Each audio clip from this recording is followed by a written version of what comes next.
Specific relief act 1963 நேற்று நாம் பார்த்திருக்கிறோம். இதில் 3 லீகல் மேக்சிம் இருக்கிறது. 2 லீகல் மேக்சிம் மிகவும் முக்கியமானது. ஒன்று விஜிலன்டி பஸ் நான் கோர்மென்டி bus ஜூரா சர்வேனியன்ட், which means equity only comes to the aid of the vigilant and not one who slips over his right. அடுத்து ஒருத்தருக்கு உரிமை இருக்குதுன்னு சொன்னா அவர்மான உரிமை இருக்குதுன்னு அப்படின்னு அவருடைய உரிமையில உறங்கி விடக்கூடாது, அமைதியா இருந்துடக்கூடாது. எனக்கு ரைட் இருக்குன்னு சொல்லிட்டு அவர் இஷ்டத்துக்கு அப்படியே இருந்துடக்கூடாது.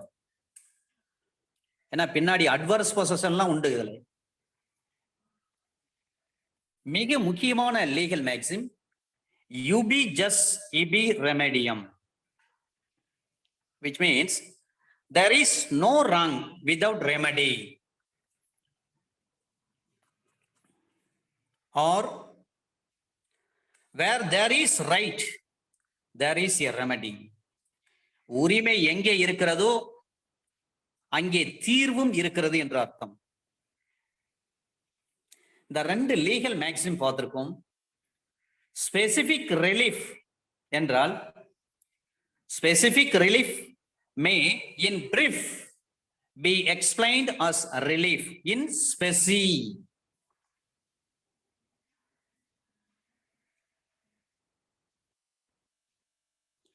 A person who seeks equity should approach the court with clear hands.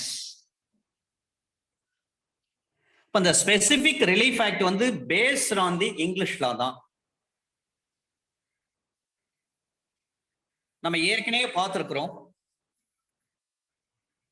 Law commission of India தனது 9th ரிப்போர்ட்டை கொடுக்கறாங்க. அதை பேஸ் பண்ணி தான் 1962 ஸ்பெசிபிக் ரிலீஃப் பில் வருது. அந்த ஸ்பெசிபிக் ரிலீஃப் பில் அடிப்படையில்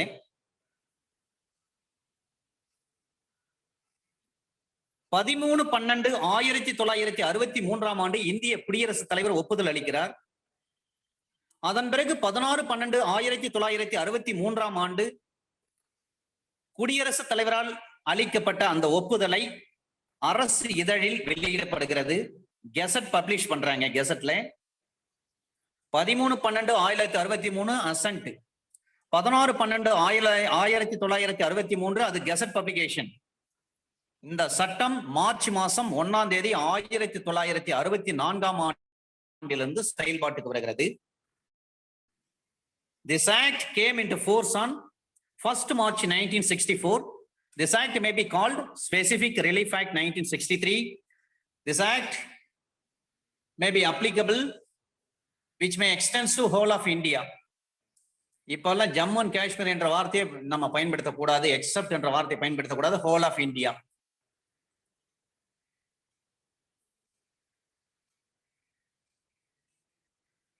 அப்ப ப்ரீவியஸ் ஆக்ட் பாத்தீங்கன்னா 1877 ஸ்பெசிபிக் ரிலீஃப் ஆக்ட். பழைய சட்டம் ஓல்டு ஆக்ட் பாத்தீங்கன்னா எஸ்ஆர் ஆக்ட் 1877. அதுல இருக்கக்கூடிய ஒரே ஒரு சட்ட பிரிவு அண்டர் செக்ஷன் 42 மட்டும்தான் இப்ப நம்ம புது ஆக்ட் 1963 ரிலீஃப் ஆக்ட்ல கொண்டு வந்திருக்கிறோம். இதுல ஒரு அமெண்ட்மெண்ட் 1/8/2018 ஒரு அமெண்ட்மெண்ட். இந்த அமெண்ட்மெண்ட் வருவதற்கு முன்பாக expert committee was appointed ministry on law of justice, ministry law and justice.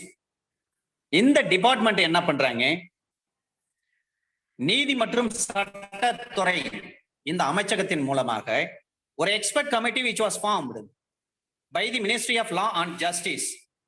That committee was given its report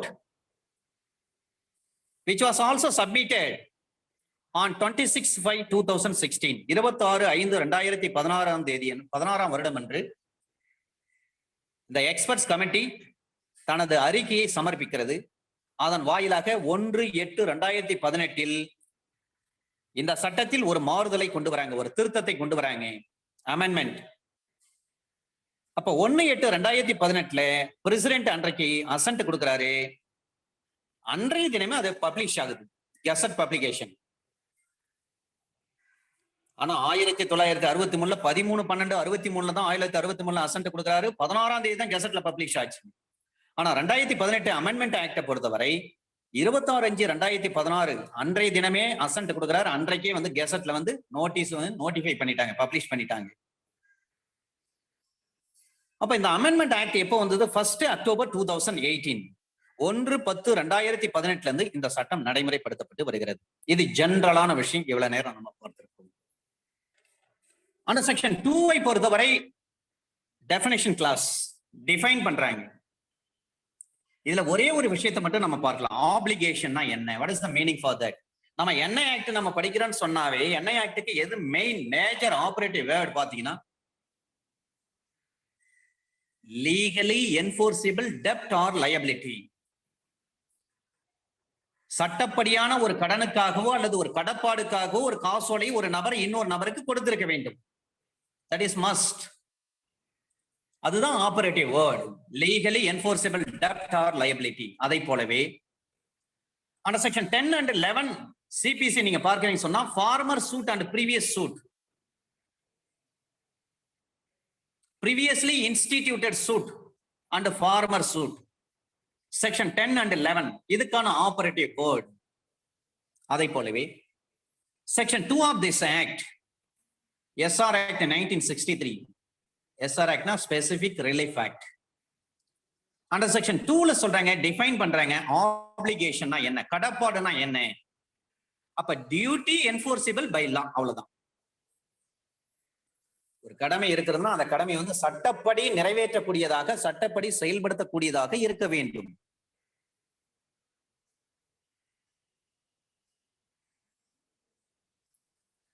section 3 பொறுத்தவரை பார்த்தீங்கன்னா இது ட்ரஸ்டுக்கு பொருந்தும். ஒரு trust section 3 of trust act படி ஒரு செட்டில்மெண்ட்டோ அல்லது ஒரு இன்ஸ்ட்ருமெண்ட்டோ அதற்கு பொருந்தும். Savings under section 3. இது இந்தியன் ட்ரஸ்ட் ஆக்ட் வந்து பாத்தீங்கன்னா அதுல அண்டர் செக்ஷன் 3க்கு சொல்லப்பட்டிருக்கக்கூடிய ஒரு செட்டில்மெண்ட் அல்லது இன்ஸ்ட்ருமெண்ட். ஏனென்று சொன்னால் ஒரு ட்ரஸ்ட் இருக்கிறது.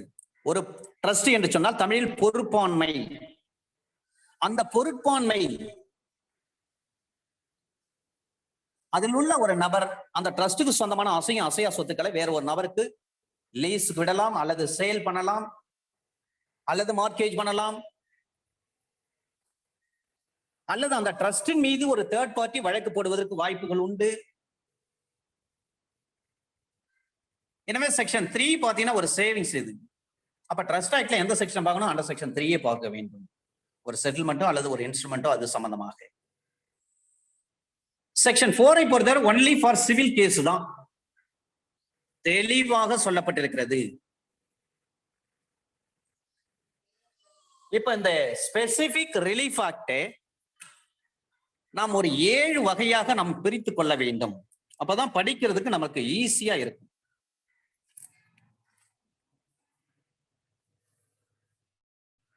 அண்டர் செக்ஷன் 4 வந்து தெளிவா சொல்லிட்டாங்க. It is clearly says that only applicable for civil case only.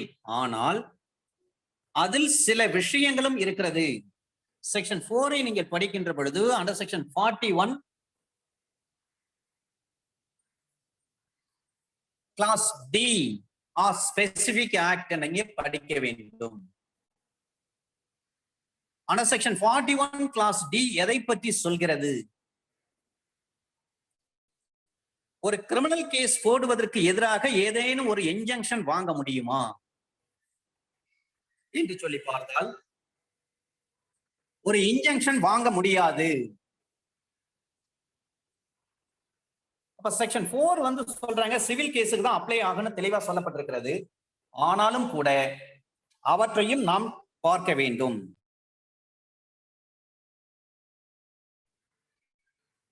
அது மட்டுமல்ல, இந்த சட்டத்தை நாம் உள்ளே செல்வதற்கு முன்பாக இவற்றை நாம் கிளாசிஃபை பண்ணுவது மிகவும் நல்லது. என்று சொன்னால் the 1963 Act, SR Act, Specific Relief Act பொறுத்தவரை ஒரு சொத்தினுடைய உடைமைகளை திரும்ப பெறுதல், ரெக்கவரி ஆஃப் பொசஷன், அது மூவபிளா இருக்கலாம் அல்லது இம்மூவபிளா இருக்கலாம். இது சம்பந்தப்பட்டது. இரண்டாவதாக ஒரு குறித்த வகையில் ஒரு ஒப்பந்தத்தை நிறைவேற்ற செய்ய வேண்டும். ஸ்பெசிபிக் பெர்ஃபார்மன்ஸ் இருக்க வேண்டும். ஏனென்று சொன்னால் டு எக்ஸிக்யூட் தி கான்ட்ராக்ட்.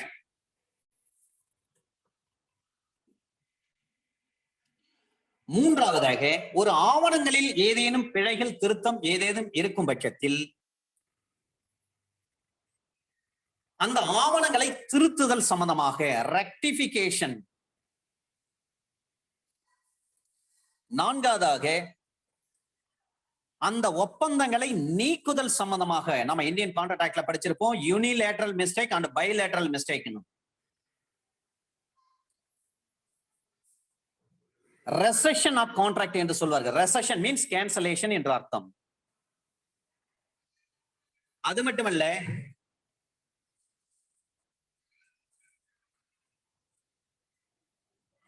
விளம்பகை தீர்ப்பாணைகள் அல்லது ஒரு ஆவணங்களை ரத்து செய்தல், கேன்சலேஷன் ஆஃப் டாக்குமெண்ட்ஸ்,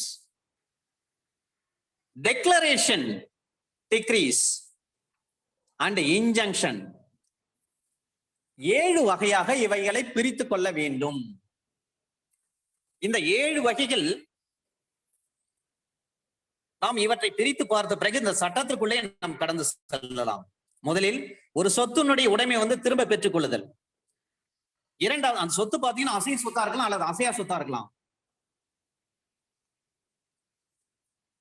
இரண்டாவது, குறித்த வகையில் அது நிறைவேற்றி ஆகணும், ஒரு ஒப்பந்த ஷரத்து படி. மூன்றாவது, அந்த ஆவணங்களை திருத்துதல் சம்பந்தமாக. நான்காவது, ஒப்பந்தங்களை நீக்குதல் சம்பந்தமாக இருக்க வேண்டும். ஐந்தாவது, அந்த ஆவணங்களை ரத்து செய்தல் சம்பந்தமாக இருக்க வேண்டும். ஆறாவதாக, விளம்புகை தீர்ப்பாணைகள், டெக்ளரேஷன் இருக்க வேண்டும். ஏழாவதாக, இன்ஜங்ஷன்ஸ், உறுத்து கட்டளைகள். அப்ப இந்த செக்ஷன்ஸ் எப்படி நாம பிரிக்கலாம்? செக்ஷன் 5ல இருந்து 8 வரை இருக்கக்கூடிய பிரிவுகள், சட்ட பிரிவுகளை பார்த்தால் ரெக்கவரி ஆஃப் பொசஷன். இது recovery of possession of property. அந்த property whether it will be movable or immovable. Section 5ல இருந்து 8 வரை. செக்ஷன் 9ல இருந்து 25 வரை ஸ்பெசிபிக் பெர்ஃபார்மன்ஸ் ஆஃப் கான்ட்ராக்ட்ஸ். குறித்த வகையில் ஒரு ஒப்பந்தம் இருக்கும் பட்சத்தில் அவற்றை நிறைவேற்றுதல் சம்பந்தமாக அண்டர் செக்ஷன் 9ல இருந்து 25 வரை நாம் பார்க்க போகிறோம். அண்டர் செக்ஷன் 26 தனியான செக்ஷன், ரெக்டிபிகேஷன் ஆஃப் இன்ஸ்ட்ருமெண்ட், ஆவணங்களை திருத்துதல் சம்பந்தமாக. அண்டர் செக்ஷன் 27ல இருந்து 30 வரை நாம் பார்க்க போகிறோம் ரெசெஷன் ஆஃப் கான்ட்ராக்ட்ஸ், ஒப்பந்தங்களை நீக்குதல் சம்பந்தமாக. அண்டர் செக்ஷன் 31ல இருந்து 33 வரை நம்ம பார்க்க போகிறோம் கேன்சலேஷன் ஆஃப் இன்ஸ்ட்ருமெண்ட்ஸ் என்று சொல்லக்கூடிய ஆவணங்களை ரத்து செய்தல் சம்பந்தமாக. Under section 34 and 35 declaratory decrees, விளம்புகை தீர்ப்பாணைகள். அண்டர் செக்ஷன் 36ல இருந்து 42 வரை இன்ஜங்ஷன்ஸ் நம்ம பார்க்க போகிறோம். இவற்றை 7 வகையாக நாம் பிரித்துக் கொண்டிருக்கிறோம். அதன் அடிப்படையில் இந்த சட்டத்தை நாம் உள்ளே சென்று பார்த்தால் மிகவும் சரியாக இருக்கும்.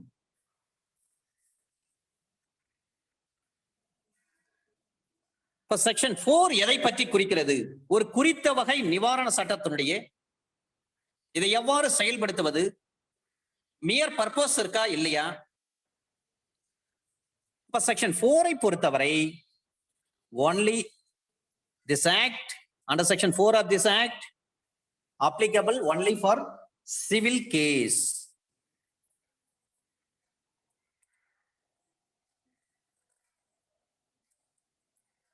அப்ப கிரிமினல் கேஸ் இது எக்ஸிக்யூட் பண்ணுமான்னா பண்ணாது.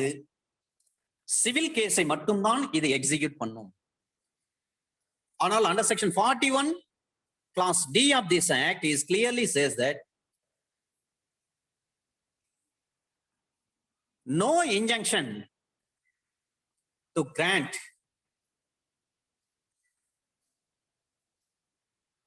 to restrain to file the criminal case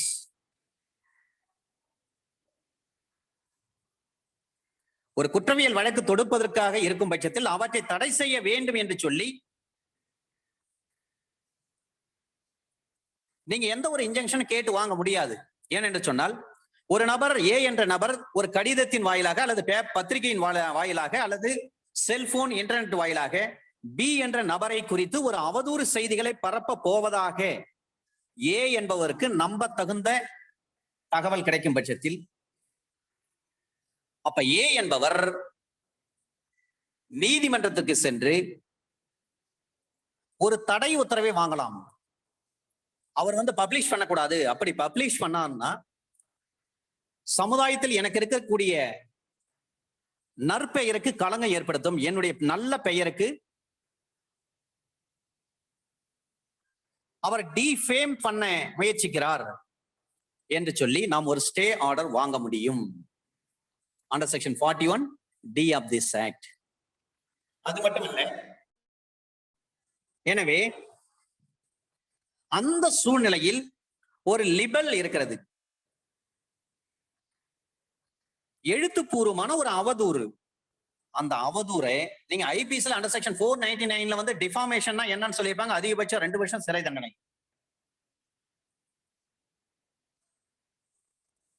அந்த நேரத்தில் நம்ம என்ன பண்ணலாம், ஒரு ஸ்டே ஆர்டர் கேட்கலாம். அந்த இடத்துல தான் அண்டர் செக்ஷன் 41D அங்க பொருந்தது.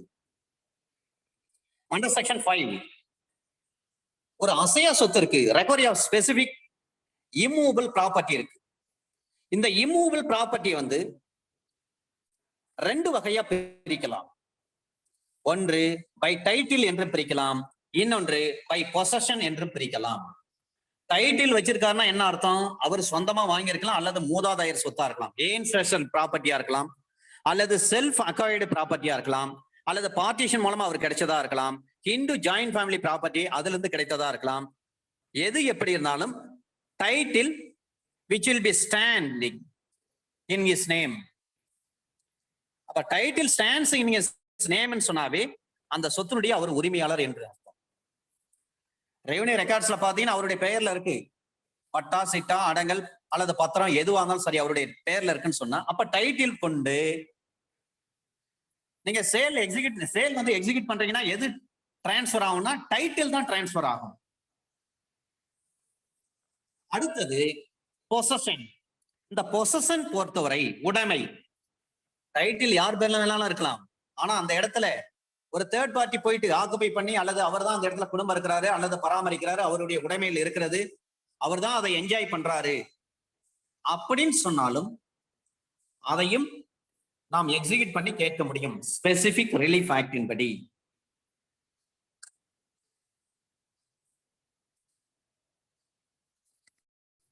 எனவே இதை 2 வகைகளாக நாம் பிரித்துக் கொள்ள வேண்டும். அண்டர் செக்ஷன் 5 பொறுத்தவரை உரிமையில் நடைமுறை சட்டத்தில்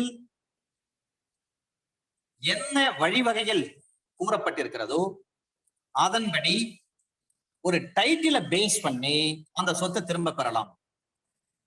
அதாவது அந்த சொத்து அவருடைய கையை விட்டு போயிடுச்சு,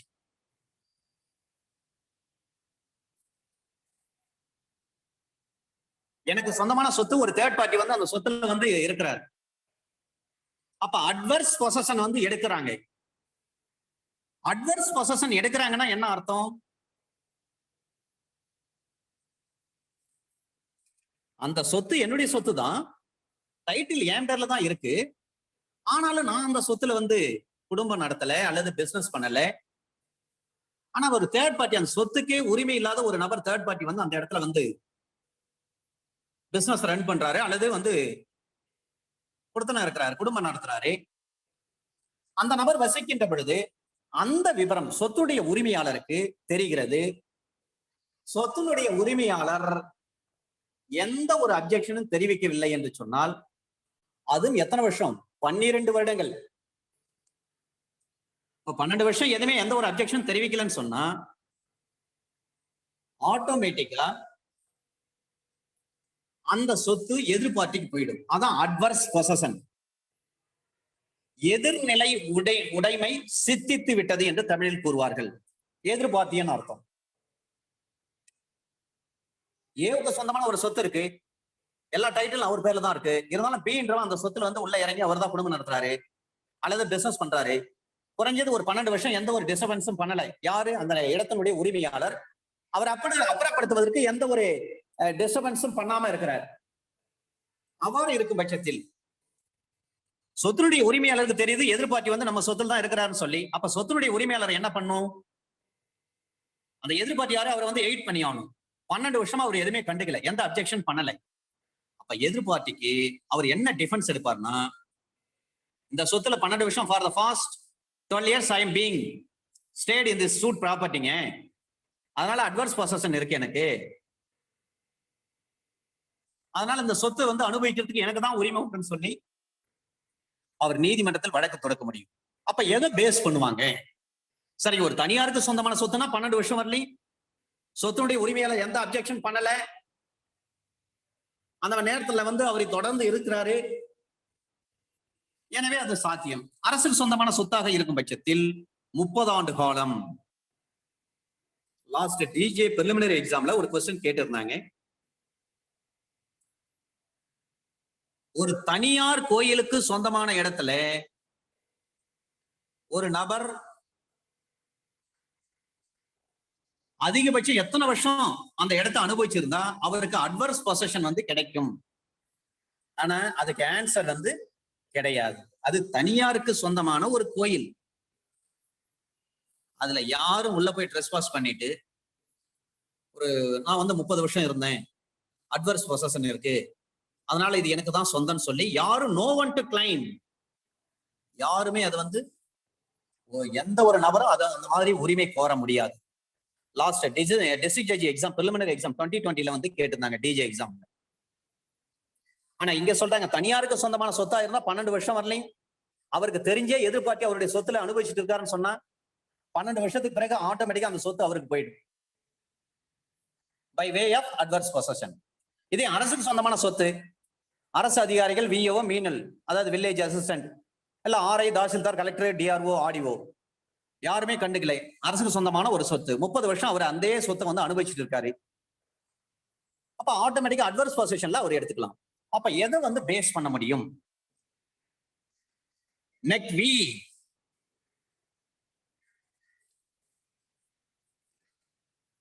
நெக் லாம், நெக் பிரசாரியோ, இந்த 3 விஷயங்களை தான் நீதிமன்றம் பார்ப்பாங்க.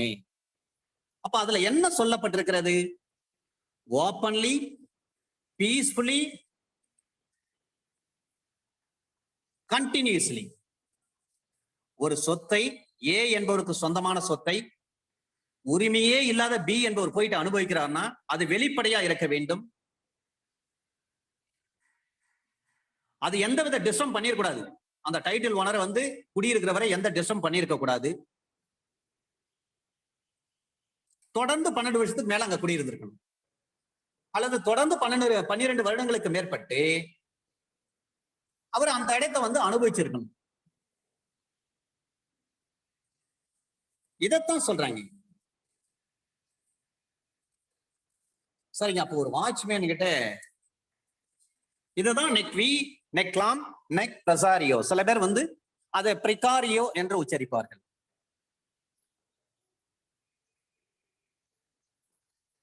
இந்த விஷயங்கள் மிக முக்கியமானது.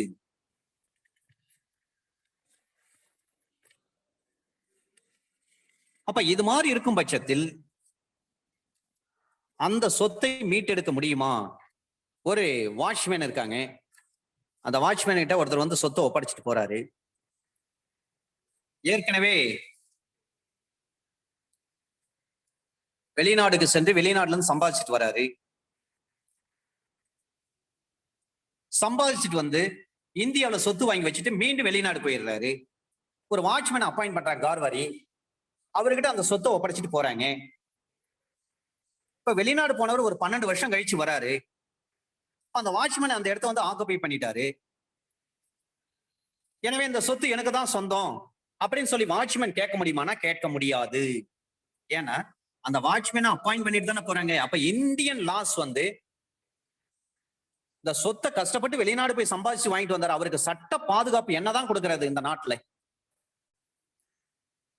இந்தியாவில இருந்து நாடு கடந்து போயிட்டு உறவுகள்லாம் விட்டுட்டு போயிட்டு தான் அங்க கஷ்டப்பட்டு சம்பாதிச்சு அந்த பணத்தை எடுத்துட்டு வந்து இந்தியாவில ஒரு பிளாட் வாங்குறாரு, ஒரு வீடு வாங்குறாரு, அல்லது ஒரு பில்டிங் வாங்குறாரு, இல்ல ஒரு நிலத்தை வாங்குறாரு. அப்ப நிலத்தை வாங்கி வச்சிட்ட பிறகு அல்லது வீட்டை வாங்கி ஒரு பிளாட்டை வாங்கி வச்சிட்ட பிறகு மீண்டும் வெளிநாட்டுக்கு போறாரு, சம்பாதிக்கணும், அதன் பிறகு நம்ம இந்தியாவுக்கு வந்து பெர்மனண்டா செட்டில் ஆகலாம் அப்படின்னு நினைச்சிட்டு ஒரு கார்வாரியை ஒரு வாட்ச்மேன் அப்பாயிண்ட் பண்ணிட்டு போறாரு.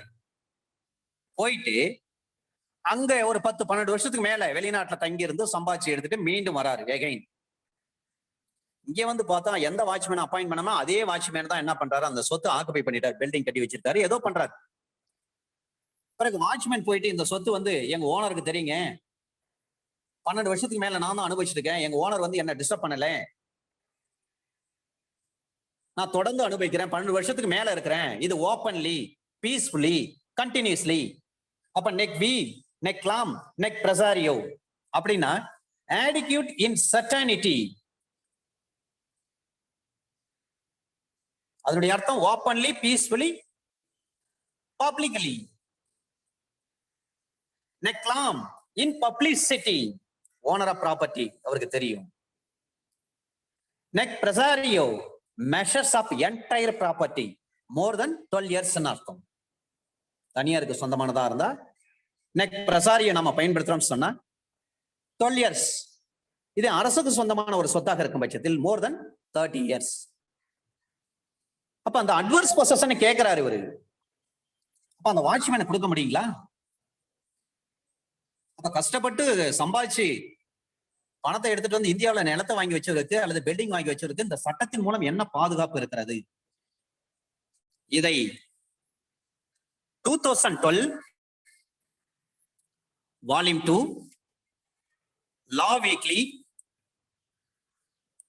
பேஜ் நம்பர் ஒரு 2 நிமிஷத்துக்குள்ள நான் சொல்றேன், வேற டைரியில இருக்கு. அப்ப அந்த வாட்ச்மேன் கிளைம் பண்ண முடியுமானா அட்வர்ஸ் பொசஷன் வந்து கிளைம் பண்ண முடியாது. சுப்ரீம் கோர்ட் வந்து தெளிவா சொல்றாங்க. சார் மைக் மியூட் ஆயிடுச்சுங்க சார். Okay sir. இப்ப இதுல நிறைய ஜட்ஜ்மெண்ட்ஸ் எல்லாம் இருக்கிறது. அந்த ஜட்ஜ்மெண்ட்ஸ் வந்து நான் கடைசி எல்லா செக்ஷனுக்கான ஜட்ஜ்மெண்ட்ஸ் கொடுத்துறேன் ஒரு 20 நிமிஷத்துல. எனவே அண்டர் செக்ஷன் 5 படி ஒரு உரிமை மூலத்தை கேட்கறாங்க. ஒரு அசையா சொத்து இருக்குன்னா 2ஆ நம்ம டிவைட் பண்ணிக்கலாம். ஒன்று பை டைட்டில், இன்னொன்று பை பொசஷன். செக்ஷன் 5 சொல்றாங்க, ஒரு தனியாருக்கு சொந்தமான சொத்தா இருக்கும் பட்சத்தில் 12 வருஷங்களுக்குள்ளாக அதை மீட்டெடுக்க வேண்டும். ஒரு அரசுக்கு சொந்தமான சொத்தாக இருக்கும் பட்சத்தில் 30 வருடங்களுக்குள்ளாக அதை மீட்டெடுக்க வேண்டும். தவறும் பட்சத்தில் எதிர்பார்ட்டிக்கு அட்வர்ஸ் பொசஷன் வந்துடும். அண்டர் செக்ஷன் 6, இந்த 6ஐ பொறுத்தவரை ஒரு நபர் வந்து ஒரு இம்மூவபிள் ப்ராப்பர்ட்டியில் இருக்கிறார். ஆனா அந்த இம்மூவபிள் ப்ராப்பர்ட்டியில இருந்தாலும் சில நேரங்கள்ல டெனன்ட் அண்ட் லேண்ட்லார்டும் வருவாங்க. ஒரு டெனன்ட் இம்மூவபிள் ப்ராப்பர்ட்டியில இருக்கிறாரு, ரெண்டுக்கு பணத்தை கட்டல, அவரை ஃபோர்ஸ் பண்ணி வெளியேற்ற முடியுமா? முடியாது. சட்டப்படி அறிவிப்பு கொடுக்கணும், கோர்ட் மூலமா வெளியேற்றலாம். அப்ப அவர் ஃபோர்ஸ் பண்ணி வெளியேற்றிட்டாங்க, அப்ப என்ன செய்ய முடியும்?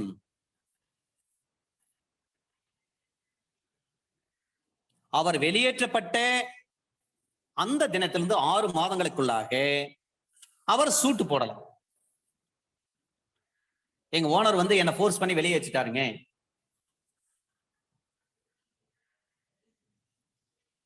இப்ப அண்டர் செக்ஷன் 145 சிஆர்பிசி நம்ம படிக்கின்ற பொழுது ஒரு நிலம் சம்பந்தமாகவோ அல்லது நீர் சம்பந்தமாக ஒரு பிரச்சனை ஏற்படும் பட்சத்தில் எக்ஸிகியூட்டிவ் மேஜிஸ்ட்ரேட் அதை விசாரிக்கின்ற பொழுது சில பேர் அப்பதான் இடத்த வாங்கியிருப்பாங்க, வந்த பிறகு என்ன பண்ணுவாங்க, அவங்க ஃபோர்ஸ் மூலமா அந்த ஏற்கனவே அனுபவிச்சுட்டு இருக்க அந்த எதிர்பார்ட்டியை வெளியேற்றிருப்பாங்க, அப்ப பிரச்சனை ஏற்படும். அப்ப போலீஸ் என்ன பண்ணுவாங்க, தொடர்ந்து பிரச்சனை நடக்கும் பட்சத்தில் ஒரு நிலம் சம்பந்தமாகவோ நீர் சம்பந்தமாகவோ போலீஸ் ஒரு ரிப்போர்ட் கொடுப்பாங்க எக்ஸிகியூட்டிவ் மேஜிஸ்ட்ரேட்டுக்கு. அதன் அடிப்படையில் எக்ஸிகியூட்டிவ் மேஜிஸ்ட்ரேட் விசாரிக்கிறாங்க. விசாரிக்கின்ற பொழுது அந்த ஃபோர்ஸ் பண்ணி வெளியேற்றப்பட்ட அந்த காலத்தை குறிப்பிடுறாங்க, 2 மாதங்கள். 2 மாதங்களுக்கு முன்பு வரை அந்த இடத்தை யார் அனுபவித்தது, அந்த நிலத்தை யார் அனுபவித்தது, அல்லது அந்த நீரை யார் பயன்படுத்தியது? இவர் ஃபோர்ஸ் பண்ணி வெளியேற்றிட்டு சொல்லுவாரு, இல்லைங்க அது எனக்கு தான் சொந்தங்க, நான் தாங்க அனுபவிச்சுட்டு வரேன்னு சொல்லுவார். சொல்லுவார், இல்ல சார் 2 மாசம் வரலையும் 2 மாசம் முன்னாடி வரலையும் நான் தான் அனுபவிச்சுட்டு இருந்தேன். ஆனா இவர் 2 மாசத்துக்கு முன்னாடி தான் என்ன வந்து அந்த இடத்துல இருந்து பை ஃபோர்ஸ் என்னை வெளியேற்றிட்டாருங்க அப்படின்னு சொல்லி ப்ரூவ் பண்ணிட்டாருன்னா 2 மாதங்களுக்கு முன்பு வரை யார் அனுபவித்திருந்தாரோ அவருக்கு தான் உரிமை உண்டு. Under section 145 CrPC. அதை போலத்தான் under section 6 of the specific relief ஆக்ட்ல என்ன சொல்றாங்கன்னா, ஒரு நபர் ஒரு அசையா சொத்துல இருக்கும் பட்சத்தில்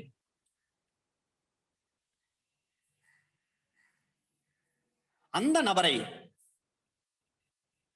அவருடைய சம்மதமின்றி அந்த நபரை வந்து வெளியேற்றி இருந்தால், அப்ப அக்ரீவ்டு பர்சன் என்ன பண்ணுவாருங்க, நான் எந்த சொத்துல இருந்தோ அதே சொத்துல எனக்கு குடியிருப்பதற்கு அல்லது பயன்படுத்துவதற்கு அல்லது பிசினஸ் செய்வதற்கு எனக்கு உரிமை உண்டு. ஒரு கடை வாடகை எடுக்கிறாரு, வாடகை சரியா கட்டல, அப்ப அந்த ஓனர் என்ன பண்ணுவார், ஓனர் ஆஃப் த ப்ராப்பர்ட்டி யார் டெனன்ட்டோ அந்த டெனன்ட் வந்து owner of the property has to be evicted from the building. அது போன்ற சூழ்நிலையில ஃபோர்ஸ் மூலமா நீங்க வெளியேற்ற கூடாது. யார் குடியிருக்கிறாங்களோ குடியிருக்கிறவங்களுடைய விருப்பமின்றி அவங்களை வெளியேற்றக்கூடாது. அவ்வாறு வெளியேற்றப்பட்டால் அவர் என்ன பண்ணலாம், ஸ்டேட்டஸ் கோ ஆன்டி, இதை நீங்க ஃபாலோ பண்ணணும். ஏற்கனவே என்ன நிலைமை இருந்ததோ பழைய நிலைமை அதே நிலைமை தான் இருக்கணும்.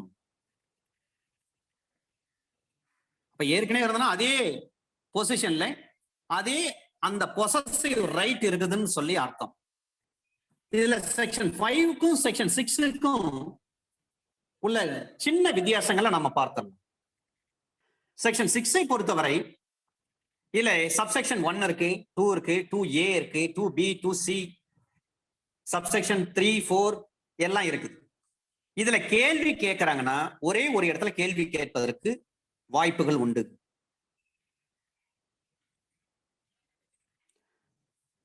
Under section 6 subsection 2 clause B, இதை நீங்க மறக்கவே கூடாது. Under section 6 subsection 2 clause B எப்படி under section 14 subsection 1 clause B மறக்க கூடாது, அத மாதிரி under section 6 subsection 2 clause B மறக்க கூடாது.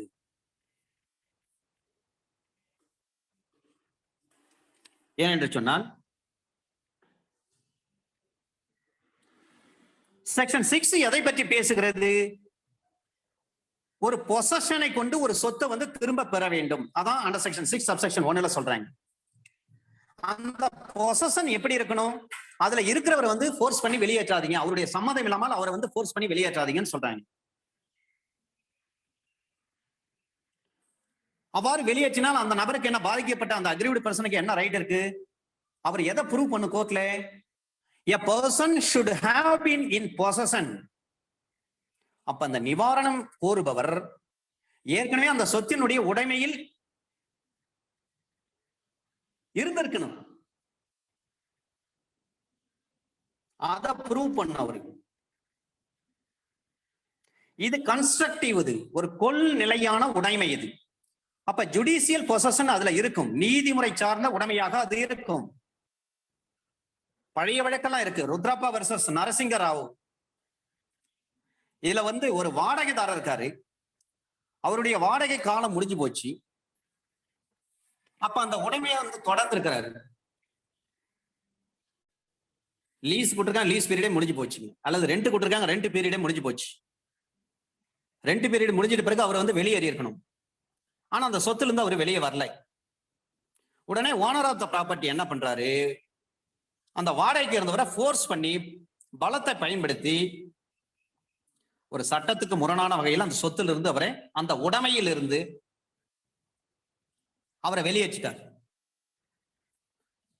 ஆனா அக்ரிமெண்ட் பீரியட் முடிஞ்சு போச்சு. முடிஞ்ச பிறகும் அந்த டெனன்ட் வந்து அதே இடத்துல இருக்கிறாரு, அதே வீட்டுல இருக்கிறாரு. அப்ப இந்த ஓனர் என்ன பண்றாரு, இந்த நரசிங்க ராவ் அவர் தான் ஓனர், இந்த ருத்ராப்பாவை வெளியேற்றிட்டார். அப்ப ருத்ராப்பா வெளியேற்றப்ப என்ன பண்றாருன்னா ஃபோர்ஸ் பண்ணி வெளியேற்றிட்டார். வீட்டுல இருக்கக்கூடிய ஜாமான்கள் பண்ட பாத்திரங்கள் எல்லாவற்றையும் தூக்கி வெளியே போட்டு வெளியே போ அப்படின்னு சொல்லி இழுத்து வெளியே விட்டார். He was thrown out on the street. உடனே ருத்ராப்பா என்ன பண்றாரு, வழக்கு போடுறாரு. Under section 6 class 1 படி subsection 1 படி இந்த வழக்கு பழைய வழக்கு 1905 1905 volume 29 Bombay page number 213 1905 volume 29 Bombay page number 213. அப்ப அந்த டெனன்சி பீரியட் முடிஞ்ச பிறகு அந்த டெனன்ட் அதே இடத்துல இருக்கிறார் என்னும் பட்சத்தில் அந்த வீட்டினுடைய உரிமையாளர் இவரை பலவந்தப்படுத்தி வெளியேற்றிருக்க கூடாது. அவர் சட்டப்படிதான் வெளியேற்றிருக்க வேண்டும். எனவே under section 6 subsection 1 of this ஆக்டின் படி ருத்ரப்பாவுக்கு அதே வீட்டில் குடியிருப்பதற்கு வாய்ப்பு உண்டு, உரிமை உண்டு. ஏன்னா நீங்க ஃபோர்ஸ் பண்ணி வெளியேற்றிட்டீங்க அப்படின்னு சொல்றாங்க இந்த வழக்குல. 1905 வால்யூம் 29 பாம்பே பேஜ் நம்பர் 213. சரி, அப்ப பொசஷன்ல இருந்து ஒருத்தர் வெளியேற்றிட்டாங்க அப்படின்னு சொன்னா அந்த அசையா சொத்து இப்ப ஜெனரல் கிளாஸஸ் ஆக்ட்ல நம்ம ஏற்கனவே பார்த்திருக்கிறோம். Under section 3 subsection 22 1897 general clauses ஆக்ட்ல எது எது மூவபிள் எது எது இம்மூவபிள் என்று கிளாசிஃபை பண்ணியிருக்காங்க. அதன் அடிப்படையில் இப்ப அசையா சொத்துனா எது? ஒரு நிலம், அந்த நிலத்திலிருந்து எழக்கூடிய பயன்கள், ஒரு பூமியில் இணைக்கப்பட்ட பொருட்கள் அல்லது பூமியில் இணைக்கப்பட்ட பொருட்களுடன் நிலையாக பொருத்தப்பட்ட பொருட்கள். டிரான்ஸ்ஃபர் ஆஃப் ப்ராப்பர்ட்டி ஆக்ட்ல நம்ம படிச்சிருக்கோம். எது எதெல்லாம் வராது இம்மூவபிள் ப்ராப்பர்ட்டியில? Standing timber, growing crops and grass. இன்டர்வியூல ஒரு क्वेश्चन கேட்டிருக்காங்க. ஒரு வீட்டில சாளரம் அமைத்திருக்கிறாங்க. ஜன்னலுடைய தூய தமிழ் சாளரம். இப்ப சாளரம் அமைச்சிருக்காங்க. அது மூவபிளா? Whether it comes under movable or not. ஒரு விண்டோ இருக்கு, அந்த விண்டோ மூவபிளா இம்மூவபிளா? ஒரு கேள்வி. அது சுவற்றில் நிலையாக பொருத்தப்பட்டிருக்கின்ற பொழுது அது இம்மூவபிள். அந்த சுவற்றில் இருந்து பிரித்தெடுக்கின்ற பொழுது அது மூவபிள். ஒரு ஃபிஷரி ரைட் இருக்கு, அது இம்மூவபிள். ஒரு கரண்ட் இருக்கு, அது இம்மூவபிள். ஆனால் ஒரு பணம் இருக்கு, கரன்சி, நோட், பணம், மணி. அந்த மணி மூவபிளா இம்மூவபிளா? அப்ப அந்த மணி மூவபிள்.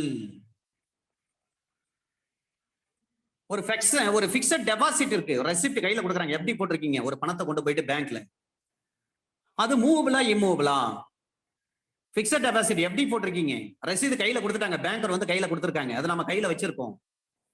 அந்த ஃபிக்ஸட் டெபாசிட் 5 வருஷமோ 10 வருஷமோ 15 வருடங்களோ அல்லது 1 வருடமோ 3 வருடத்துக்கோ நம்ம ஒரு ஃபிக்ஸட் டெபாசிட் போட்டிருக்கோம். அது மூவபிளா இம்மூவபிளா?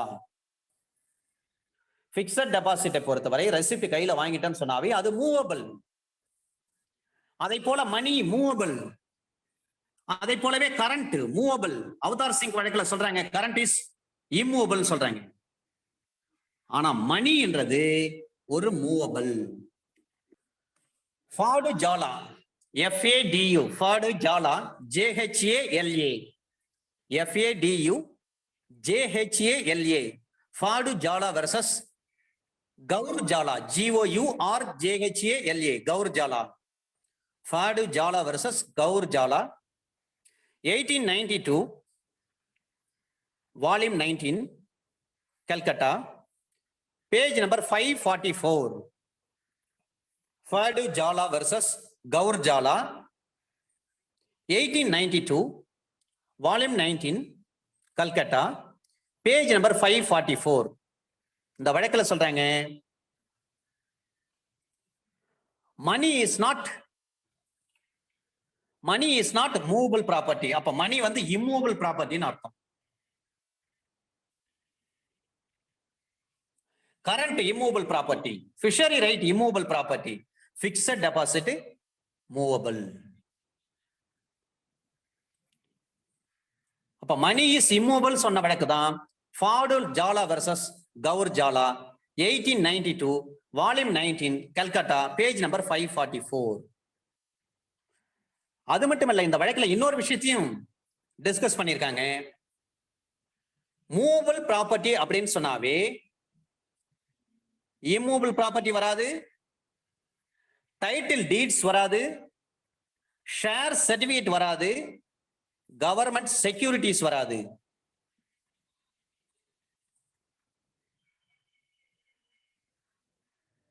Movable property has been described as property of every description except இதை தவிர்த்து movable property, title deeds, share certificate, government securities இதை தவிர்த்து வரக்கூடிய அனைத்தும் வந்து movable தான்.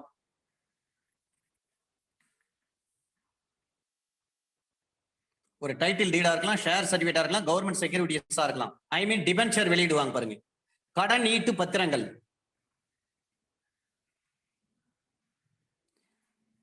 இது எல்லாமே இம்மூவபிள் தான், மூவபிள் கிடையாது. அப்ப money is immovable.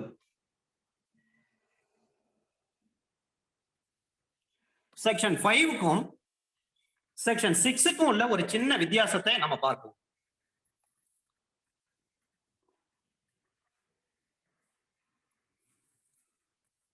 Under section 6 subsection 1 நம்ம பார்த்துட்டோம். subsection 2 பார்த்துட்டு அதன் பிறகு பார்ப்போம். Under section 6 subsection 2 class B ல சொல்றாங்க, அரசுக்கு எதிராக எந்த ஒரு வழக்கும் தொடுக்க முடியாது. செக்ஷன் 6 படிக்கின்ற பொழுது டிஸ்பொசிஷன் ஆஃப் ப்ராப்பர்ட்டின்னு சொன்னாவே 6 மாசத்துக்குள்ள நீங்க கேஸ் போட்டாகணும். எந்த ப்ராப்பர்ட்டில இருந்து உங்களை வந்து டிஸ்பொசஸ் பண்ணிட்டாங்களோ, வெளியேற்றிட்டாங்களோ பை ஃபோர்ஸ், வலுக்கட்டாயப்படுத்தி உங்களுடைய விருப்பத்திற்கு மாறாக வலுக்கட்டாயப்படுத்தி உங்களை என்ன பண்றாங்க, வெளியேற்றிட்டாங்கன்னு சொன்னா நீங்க 6 மாசத்துக்குள்ள கேஸ் போடணும்னு சொல்றோம்.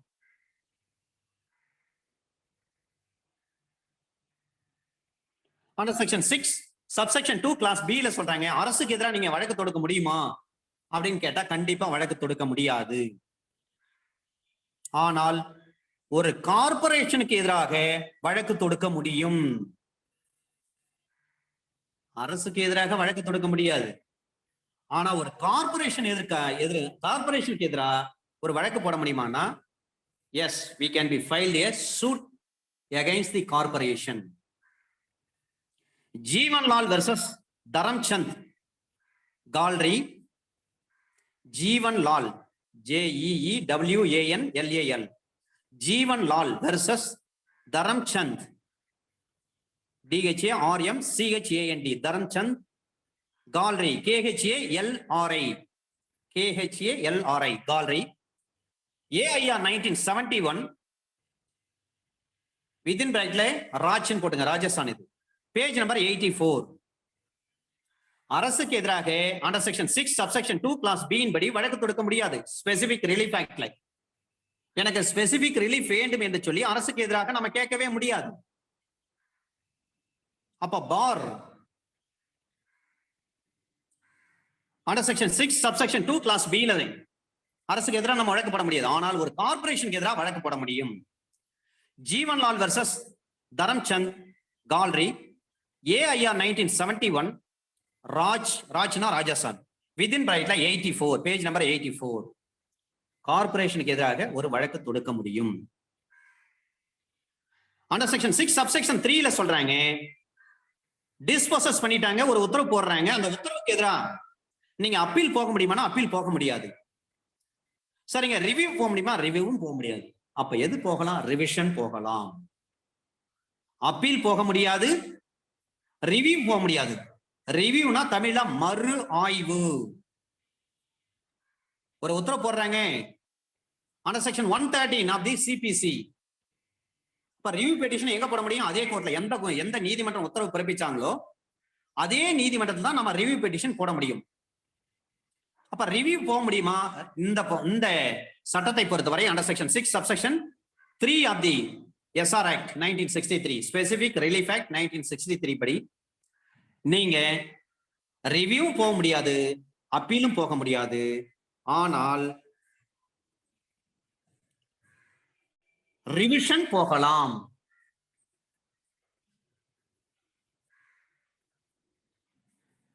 Under section 6 subsection 4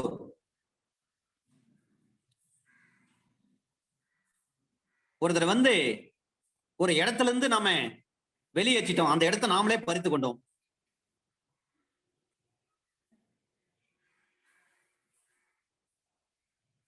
இந்த நேரத்தில் அவர் வந்து கேஸ் போறாரு. அப்ப டைட்டில் இருக்கு. அப்ப டைட்டில வச்சு அந்த இடத்த வந்து நம்ம திரும்ப பெற்றுக்கொள்ளலாம். டைட்டில் ஓனர் இருக்கு. அவர் கேஸ் போட்டு அந்த இடம் வந்து எனக்கு தான் வேண்டும் அப்படின்னு சொல்லி கேட்கலாம்.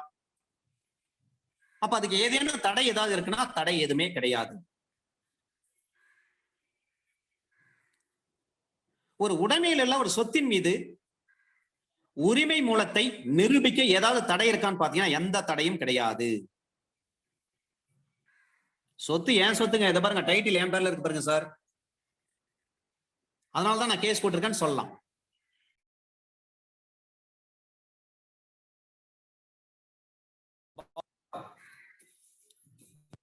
டைட்டில் இருந்தா போது நம்ம கேஸ் போடலாம். Under section 6 subsection 4. சப்செக்ஷன் 5ல சொல்றாங்க, இதே வந்து செக்ஷன் 5ல என்ன சொல்றாங்கன்னா, ஒரு டைட்டிலை வச்சு ஒரு சொத்தை வந்து நம்ம வந்து திரும்ப பெற்றுக்கலாம், ரெக்கவரி ஆஃப் பொசஷன் கொண்டு வந்துடலாம்.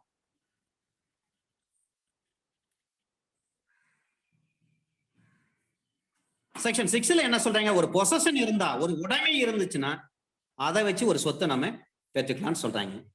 அப்ப இது ரெண்டுக்கும் உள்ள ஒரு வித்தியாசம் என்ன நம்ம ஏற்கனவே பார்த்துட்டோம். Jeevanlal versus Dharamchand Kalri AIR 1971 Raj page number 84ல பார்த்திருக்கோம். அரசுக்கு எதிராக வந்து எந்த ஒரு வழக்கும் தொடுக்க முடியாது, ஆனால் கார்பரேஷன் எதிராக வந்து நம்ம ஒரு கேஸ் போட முடியும். Under section 6 subsection 2 clause B of specific relief act 1963. இப்ப செக்ஷன் 5 எதை பற்றி சொல்கிறது, செக்ஷன் 6 எதை பற்றி சொல்கிறது? ஒரு சின்ன டிஃபரன்ஸ் நம்ம தெரிஞ்சுட்டா இந்த ரெண்டு செக்ஷனும் அத்துப்படி ஆயிடும். ஒரு சொத்து இருக்கு, யாராவது ஒருத்தவங்க வந்து ஆக்குபை பண்ணி வச்சிருக்காங்க. அப்ப ஆக்குபை பண்ணி வச்சிருக்காங்கன்னு சொன்னா அவங்கள நம்ம என்ன பண்ணலாம், ஏன் சொத்து என் பேர்ல இருக்கு, டைட்டில் என் பேர்ல இருக்கு, ஒரு அரசியல்வாதி வந்து என்ன அடிச்சுட்டு விரட்டிட்டாரு, ஆனா சொத்து என்னுடைய சொத்து, அது டைட்டில் வந்து என் பேர்ல இருக்கு, தெளிவா இருக்கு, பட்டா சிட்டா அடங்கல் எல்லாம் கெஸ் பீம் எல்லாமே என் பேர்ல இருக்கு, பசலி முதற்கொண்டு எழுதி கொடுத்துருக்காங்க, எல்லா ரெசிப்ட் டாக்ஸஸ் எல்லாம் கட்டுறேன், வாட்டர் டாக்ஸ்ல இருந்து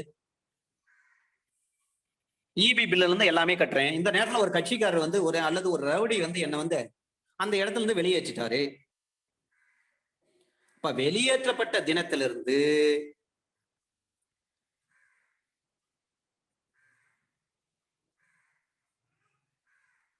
செக்ஷன் 6 படி 6 மாசத்துக்குள்ள கேஸ் பண்ணணும்னு சொல்றாங்க. ஆனா செக்ஷன் 5ல நீங்க பாத்தீங்கன்னா, சொத்து என் சொத்து, என்ன வந்து என்ன பண்றாரு, ஒரு கட்சிக்காரர் வந்து என்ன அடிச்சு வெளியேற்றிட்டாரு, அந்த சொத்து அவர் வந்து ஆக்குபை பண்ணிட்டாருன்னு சொன்னா நாம சிவில் சூட்டு தான் போட முடியும்.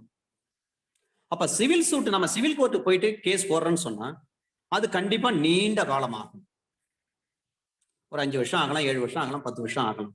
ஆனா செக்ஷன் 5ல கேஸ் போடுறீங்கன்னு சொன்னா செக்ஷன் 5 எதை பத்தி பேசுது, டைட்டிலை பத்தி பேசுது.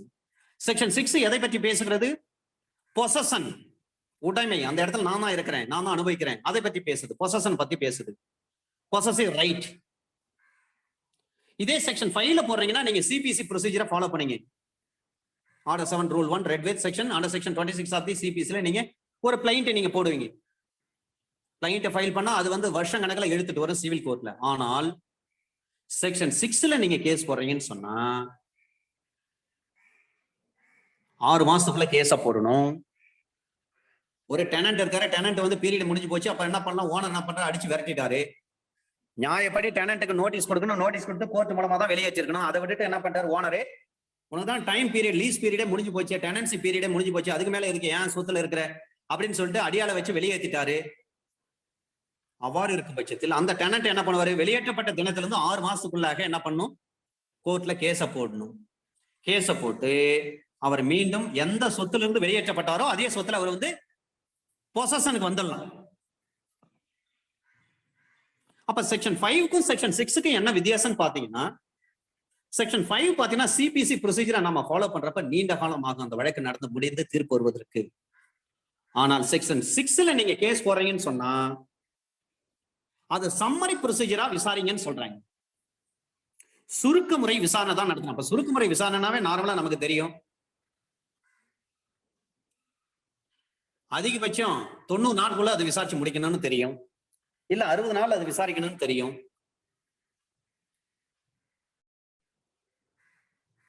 அப்ப நீங்க சிபிசி ப்ரொசீஜர் அண்டர் செக்ஷன் 5 படி டைட்டில் இருக்குன்னு சொல்லிட்டு நீங்க போய் கேஸ் போறீங்கன்னு சொன்னா சிபிசி ப்ரொசீஜரை ஃபாலோ பண்ணீங்கன்னா நீண்ட காலம் ஆகும். அதனாலதான் செக்ஷன் 6 படி ஒருத்தர் கேஸ் போடுறாருன்னு சொன்னா அவர் 6 மாசத்துக்குள்ள கேஸ் போட்டாகணும். Dispossessed from the date of dispossession of the property 6 மாசத்துக்குள்ள கேஸ் பண்ணும். அந்த கேஸ் பாத்தீங்கன்னா செக்ஷன் 6 படி சம்மரி ப்ரொசீஜர் தான் ஷால் பி ஃபாலோட். இப்ப செக்ஷன் 5ல நீங்க எதன் அடிப்படையில் கேஸ் போறீங்க? டைட்டில பேஸ் பண்ணி தான் கேஸ் போறீங்க. உரிமை கோரல் பற்றி தான் இருக்கும், உரிமை மூலம் பற்றி தான் இருக்கும். ஆனால் செக்ஷன் 6ல நீங்க கேஸ் போடுறீங்கன்னு சொன்னா இதுக்கு உரிமை மூலம் இருக்கணும்னு அவசியம் கிடையாது. ஏன்னா ஒரு டெனன்ட் இருக்கிறார் ஒரு இடத்துல, அவருக்கு அதுல வந்து டைட்டில் எதா இருக்குமா கிடையாது. ஏன்னா ஓனர் வேற ஒருத்தர், அவர் வீட்டுல தான் இவர் வந்து குடியிருக்கிறார். அப்ப உரிமை மூலம் என்ற அவசியமே கிடையாது. அந்த உடைமையில் அவர் இருக்கிறாரா அதன் அடிப்படையில் தான் வழக்கு தொடுக்க முடியும். செக்ஷன் 5க்கு நீங்க கால வரம்பு பாத்தீங்கன்னா, பீரியட் ஆஃப் லிமிடேஷன் பாத்தீங்கன்னா, என்னுடைய சொத்துல வந்து அவர் இருந்துட்டு இருக்காரு, அவரை வெளியேற்றுங்கன்னு சொல்லி செக்ஷன் 5ல வந்து நீங்க கேஸ் போறீங்க, டைட்டில் என் பேர்ல இருக்குன்னு சொல்லி கேஸ் போறீங்கன்னு சொன்னா அதிகபட்சம் 12 வருஷத்துக்குள்ள நீங்க கேஸ போடணும்.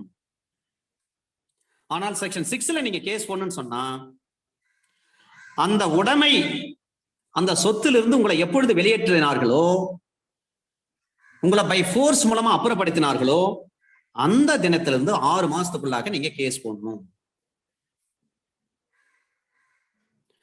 இதுல ஒரு பெரிய பியூட்டி என்னன்னா, செக்ஷன் 5ல நீங்க வந்து தனியா வந்து நீங்க ஒரு பார்ட்டியா இருக்கலாம். செக்ஷன் 5ல நீங்க கேஸ் போடுறீங்க, கேஸ் வந்து ஃபெயில்டு, உங்களால சக்சஸ் பண்ண முடியல, தோத்து போச்சு. அப்ப என்ன செய்யலாம்? செக்ஷன் 6 படி கேஸ் போட முடியுமானா முடியாது. செக்ஷன் 5 வந்து டைட்டில பேஸ் பண்ணி தான் நம்ம கேஸ் போடுறோம். ஏன்னா டைட்டிலே அவருக்கு இல்லைன்னு சொல்லிட்டா அதன் பிறகு அவருக்கு இந்த உடைமை வரவே வராது, பொசசிவ் ரைட் வரவே வராது. செக்ஷன் 5 பேஸ் பண்ணி நீங்க கேஸ் போறீங்க, டைட்டில பேஸ் பண்ணி கேஸ் போடுறீங்க அப்படின்னா எத்தனை வருஷத்துக்குள்ள போடணும்? 12 வருஷத்துக்குள்ள போடணும். அந்த கேஸ் தோத்து போயிடுச்சுன்னா செக்ஷன் 6 படி நீங்க கேஸ் போட முடியுமானா முடியவே முடியாது. ஆனா செக்ஷன் 6 படி நீங்க கேஸ் போடுறீங்கன்னு சொன்னா, நான் தான் பொசஷன்ல இருந்தேன், அந்த செக்ஷன் 6 பொறுத்தவரை அந்த நிவாரணம் வந்து ஒரு தனியான நிவாரணம், ரிலீஃபை பொறுத்தவரை அது ஒரு பார்ட்டி, ஒரு தரப்பாளர். அவரு செக்ஷன் 6ல வந்து கேஸ் தோத்து போயிடுச்சுன்னா ஒன்னும் பிரச்சனை இல்லை. செக்ஷன் 5 கீழே நீங்க கேஸ் போறதுக்கு உங்களுக்கு வாய்ப்பு உண்டு. அதாவது ஒரு உடைமை வந்து உங்ககிட்ட இருந்து பறிக்கப்பட்டுச்சுன்னு சொல்லிட்டாவே அது சம்பந்தப்பட்டவர் எப்போதும் அந்த இடத்துல இல்லைன்னு தான் அர்த்தம். ஆனா பிறகு நீங்க என்ன பண்ணலாம்? அதனுடைய உரிமை மூலம் டைட்டில் இருக்குன்னு சொல்லி நீங்க அதன் அடிப்படையில் நீங்க ஒரு சொத்தை வந்து திரும்ப பெற முடியும்.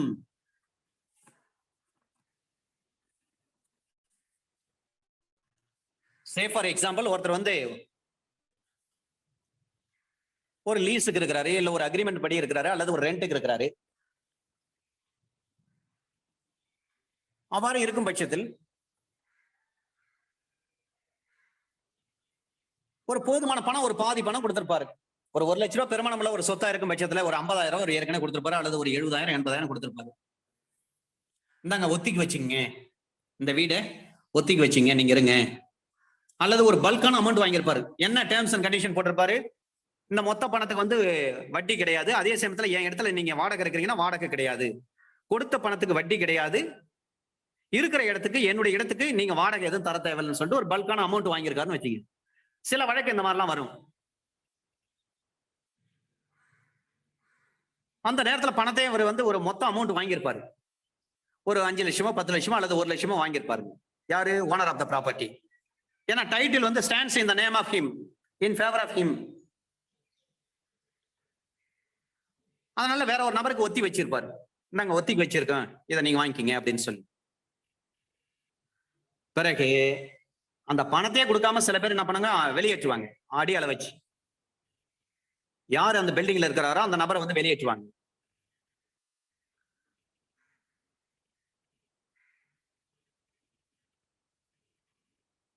அப்ப அந்த போர்ஸ் மூலமா வெளியேற்றப்பட்ட அந்த நபர் என்ன பண்ணா, அவருக்கு சட்டப்படியான வாய்ப்பு என்ன? ஏற்கனவே நாங்க பணம் கொடுத்திருக்கிறோம், கொடுத்த பணத்துக்கு வட்டி கிடையாதுன்னு சொல்லியிருக்கிறோம், இருக்கிற இடத்துக்கு வாடகை கிடையாதுன்னு சொல்லியிருக்கிறோம். இதுல பிரியம்ஷன்லாம் உண்டு, பிரியம்ஷன்லாம் வரும். பிரியம்ஷன் எப்போ வரும்னு பாத்தீங்கன்னா ஆர்டர் 20 ரூல் 14 அதன்படி குடும்ப உறுப்பினர்கள் இருந்தாங்கன்னா ஒரு சொத்து இருக்கு, கூட்டு குடும்ப சொத்து, அதை வந்து தேர்ட் பார்ட்டி வைக்கும் பட்சத்துல குடும்ப உறுப்பினர்கள் தான் ஃபர்ஸ்ட் பிரெஃபரன்ஸ் கொடுக்கணும். The first preference will be given to the blood relative. கோபார்சனரி கொடுங்க, அவங்க இல்லாத பட்சத்துல தேர்ட் பார்ட்டி வேணா விற்கலாம் அப்படின்னு சொல்லுவாங்க. நம்ம அதுல பிரிலிமினரி டிகிரி இருக்கு, ஃபைனல் டிகிரி இருக்கு.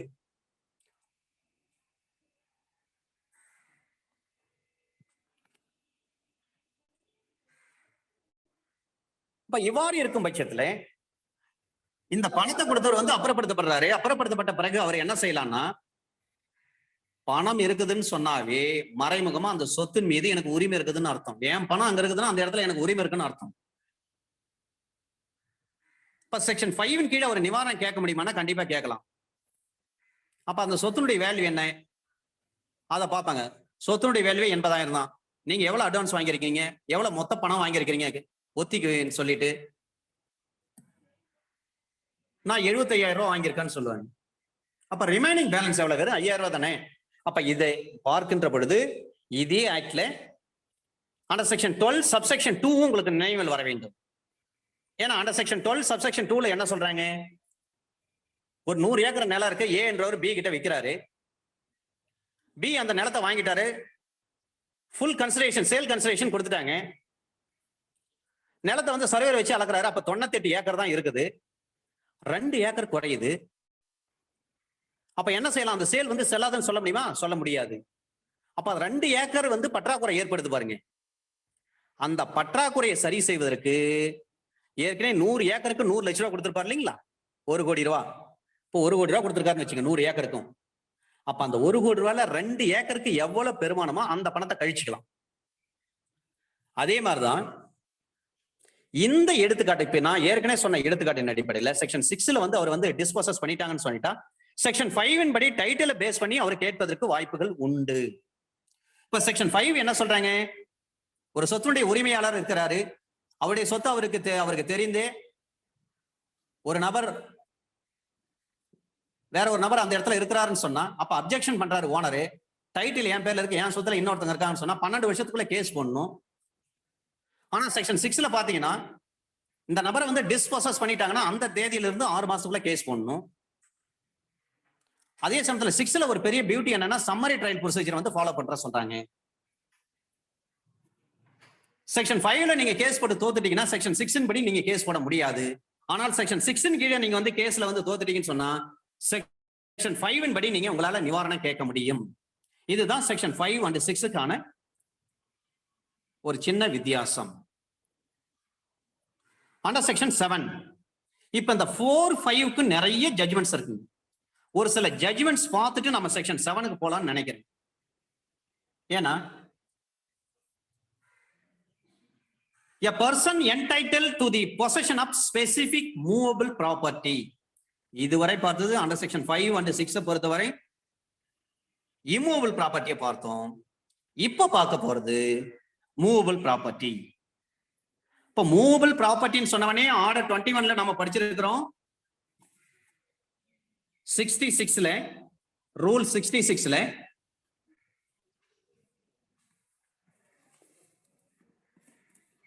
ஒரு அசையும் சொத்து அல்லது அசையா சொத்து, இதை பற்றி நம்ம வந்து சேல் பண்றாங்கன்னு சொன்னா அந்த சேல் எப்படி இருக்க வேண்டும்?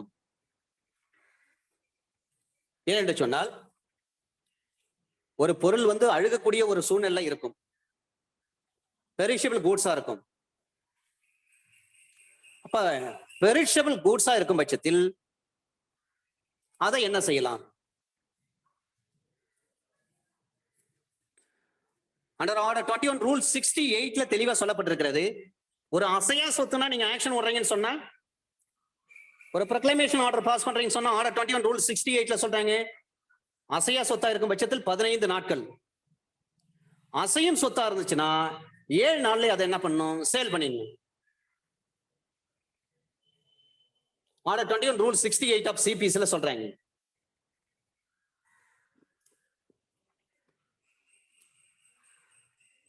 எதுக்காக அந்த டைம் பீரியட் வச்சிருக்காங்கன்னு சொன்னா, ஒரு தக்காளி இருக்கும், தக்காளி வந்து சீஸ் பண்றாங்க, ஒரு ஜேடியினுடைய சொத்து அது. அப்ப டிஹெச்ஆர் என்ன பண்றாரு? ஒரு பேஷண்ட் போட்டு, இபி பேஷண்ட் போட்டு அதை வந்து சீஸ் பண்றாங்க. டிஹெச்ஆர் என்ன பண்ணுவாரு? டிகிரி ஹோல்டர்னு அர்த்தம். சீஸ் பண்றாங்கன்னா அந்த தக்காளி எவ்வளவு நாள் இருக்கும்? ஒரு குறிப்பிட்ட நாள் தான் இருக்கும். அழுகக்கூடிய பொருள் இல்லைங்களா, பெரிஷபிள் கூட்ஸா இருக்கும். அப்ப பெரிஷபிள் கூட்ஸா இருந்தா அதை சேல் பண்ணிடலாம் 7 நாள்ல. 7 நாள் முடிஞ்சிச்சுன்னா 7 நாட்களுக்குள்ளாக அவற்றை நம்ம ப்ரொக்ளமேஷன் பண்ணிடணும்.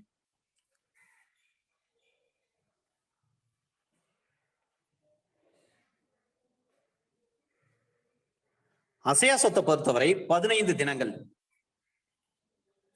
இதான் ஆர்டர் 21 ரூல் 68ல சொல்றாங்க. இது நம்ம ஜெனரலா தெரிந்து கொள்ள வேண்டிய ஒரு விஷயம். இப்ப நம்ம எஸ்ஆர் ஆக்ட் படிக்கிறேன்னு சொன்னாவே under article 19 sub article 1 clause G அதை நம்ம தெரிந்து கொள்ள வேண்டும். அண்டர் ஆர்டிகல் 300 கேபிட்டல் ஏ அதையும் தெரிந்து கொள்ள வேண்டும். அப்பெண்டிக்ஸ் ஏ ஃபார்ம் 47 அதையும் தெரிந்து கொள்ள வேண்டும். Under section 17 clause 1 subsection 1 clause G Tamil Nadu registration act அதையும் தெரிந்து கொள்ள வேண்டும். Section 54 of the limitation act அதையும் தெரிந்து கொள்ள வேண்டும். செக்ஷன் 49 ஆஃப் ஸ்டாம்ப் ஆக்ட் அதையும் தெரிஞ்சுக்கணும். அப்ப ரெடினஸ் வில்லிங்னஸ் இருக்கணும். அப்ப ரெடினஸ்னா என்ன, வில்லிங்னஸ்னா என்ன?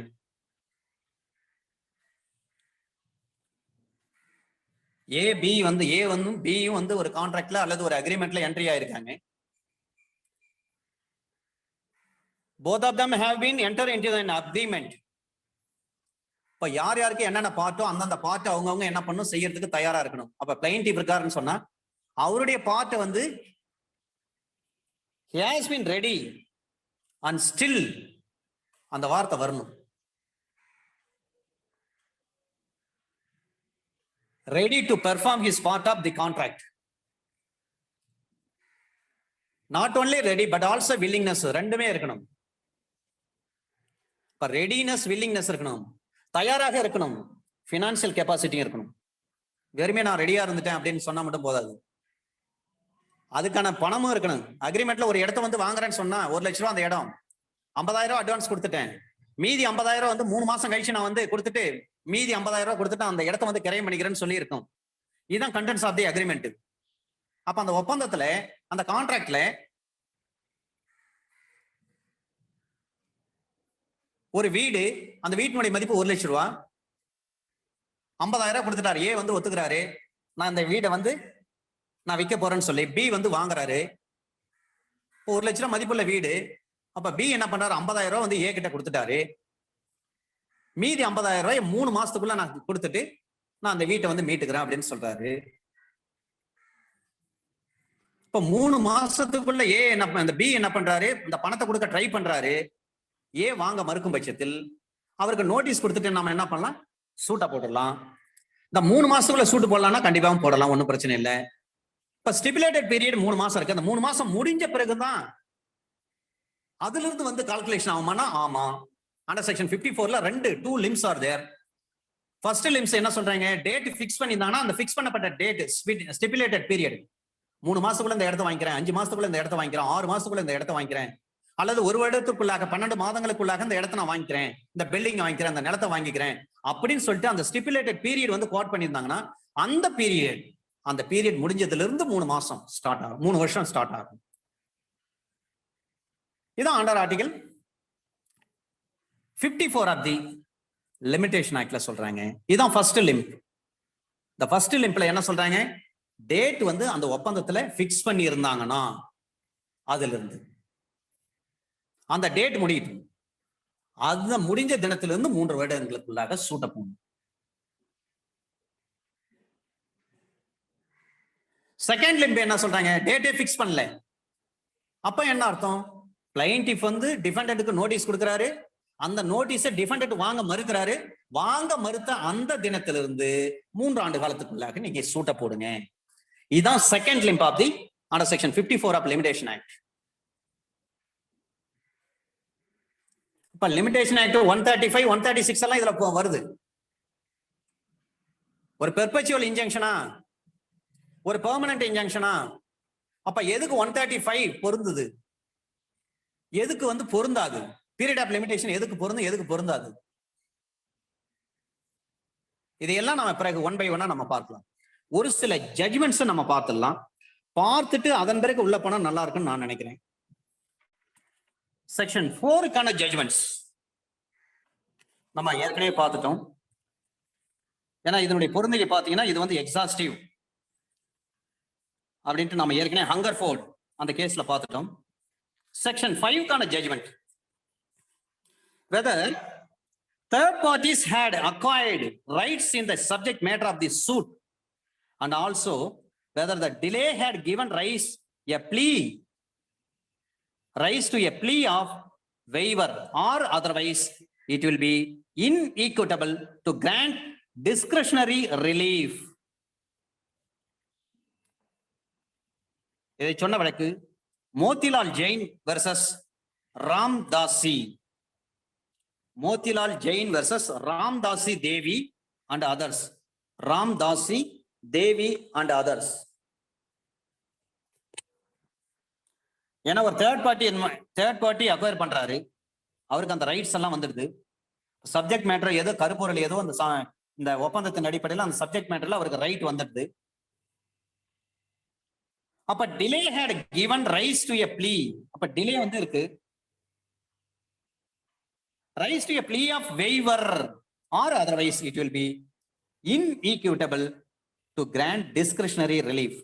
Motilal Jain versus Ramdasi Devi and others, AIR 2000, Supreme Court, SC, page number 2408.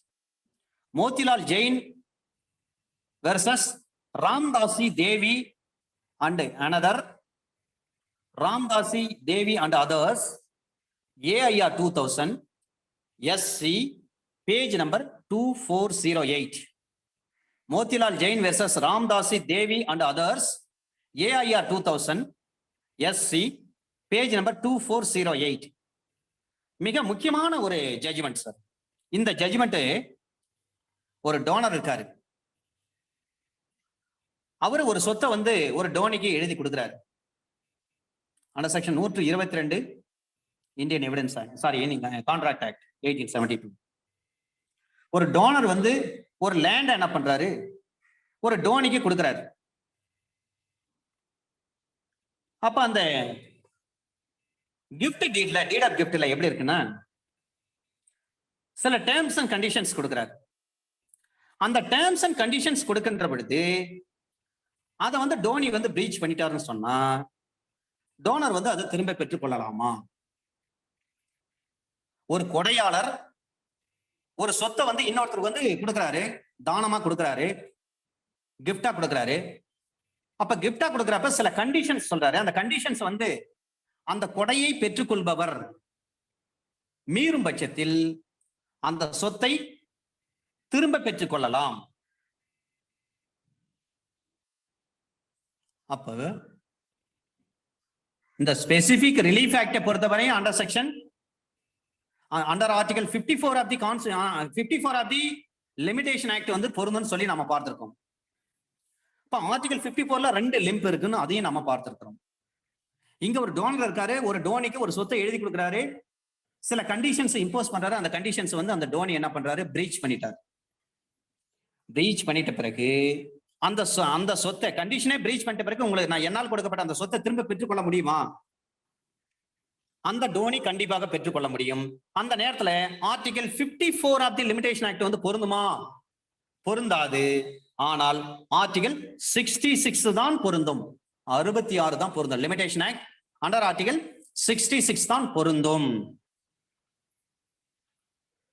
அது மட்டுமல்ல, இந்த வழக்கில் இன்னொரு விஷயத்தையும் சொல்றாங்க.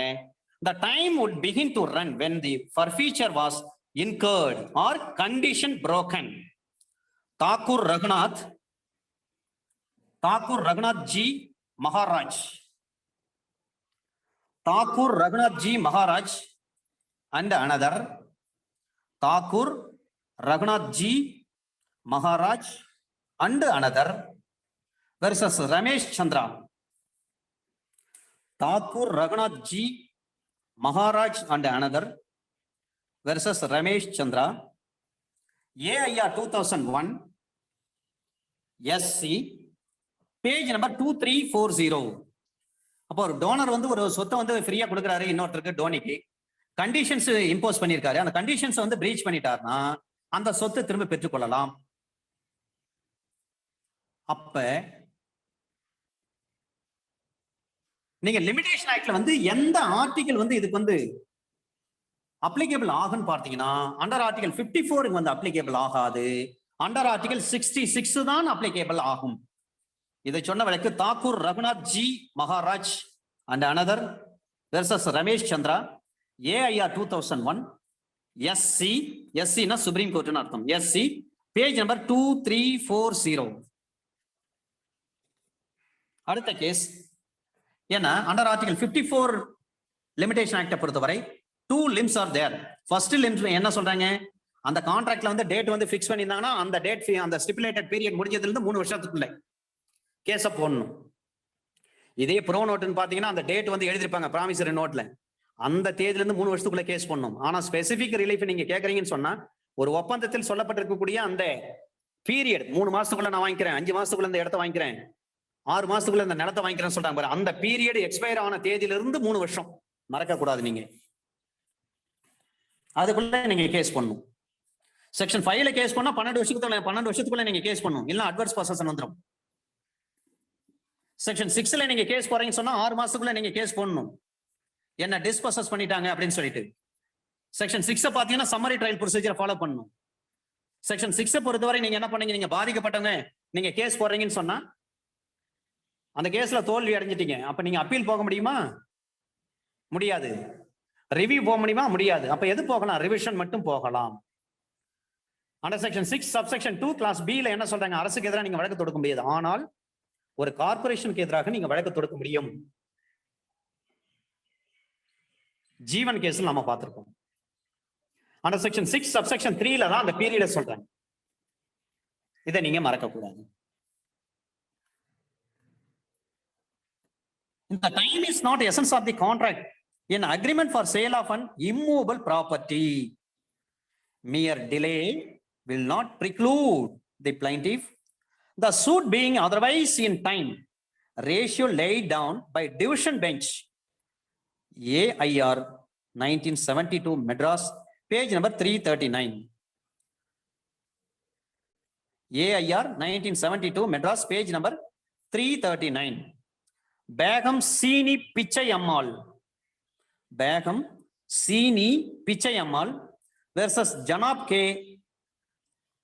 Muttu Muhammad versus Janab JANAB. Janab our initial K. Janab K. Muttu Muhammad. Muhammad வந்து died ஆயிட்டார், within bracketல died ன்னு போட்டு and others.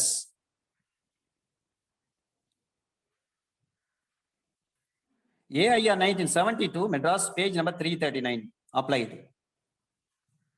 அதே மாதிரி Begum Seeni Pichaiammal versus Janab K Muthu Mohammed died and others 2003 volume 3 law weekly page number 535.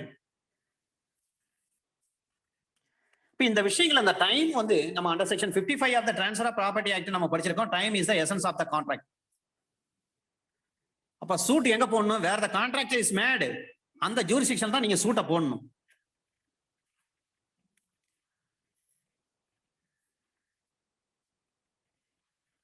இது சம்பந்தமா நிறைய ஹைகோர்ட்டுக்கு டிஃபரெண்ட் வியூஸ் எல்லாம் இருந்தது.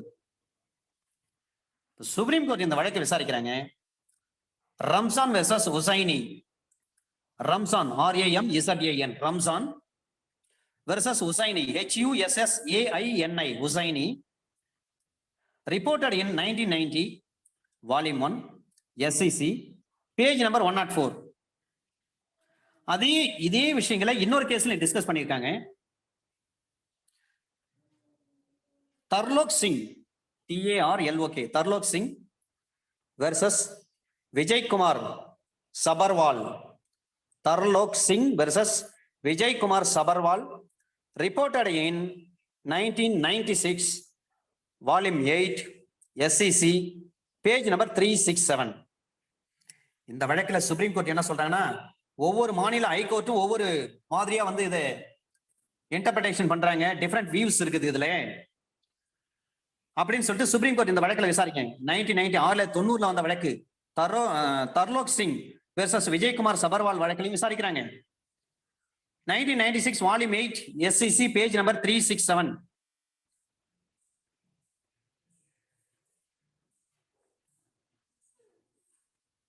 ரம்சான் வெர்சஸ் ஹுசைனி வழக்கில் விசாரிச்சாங்க. தர்லோக் சிங் வெர்சஸ் விஜய்குமார் சபர்வால்.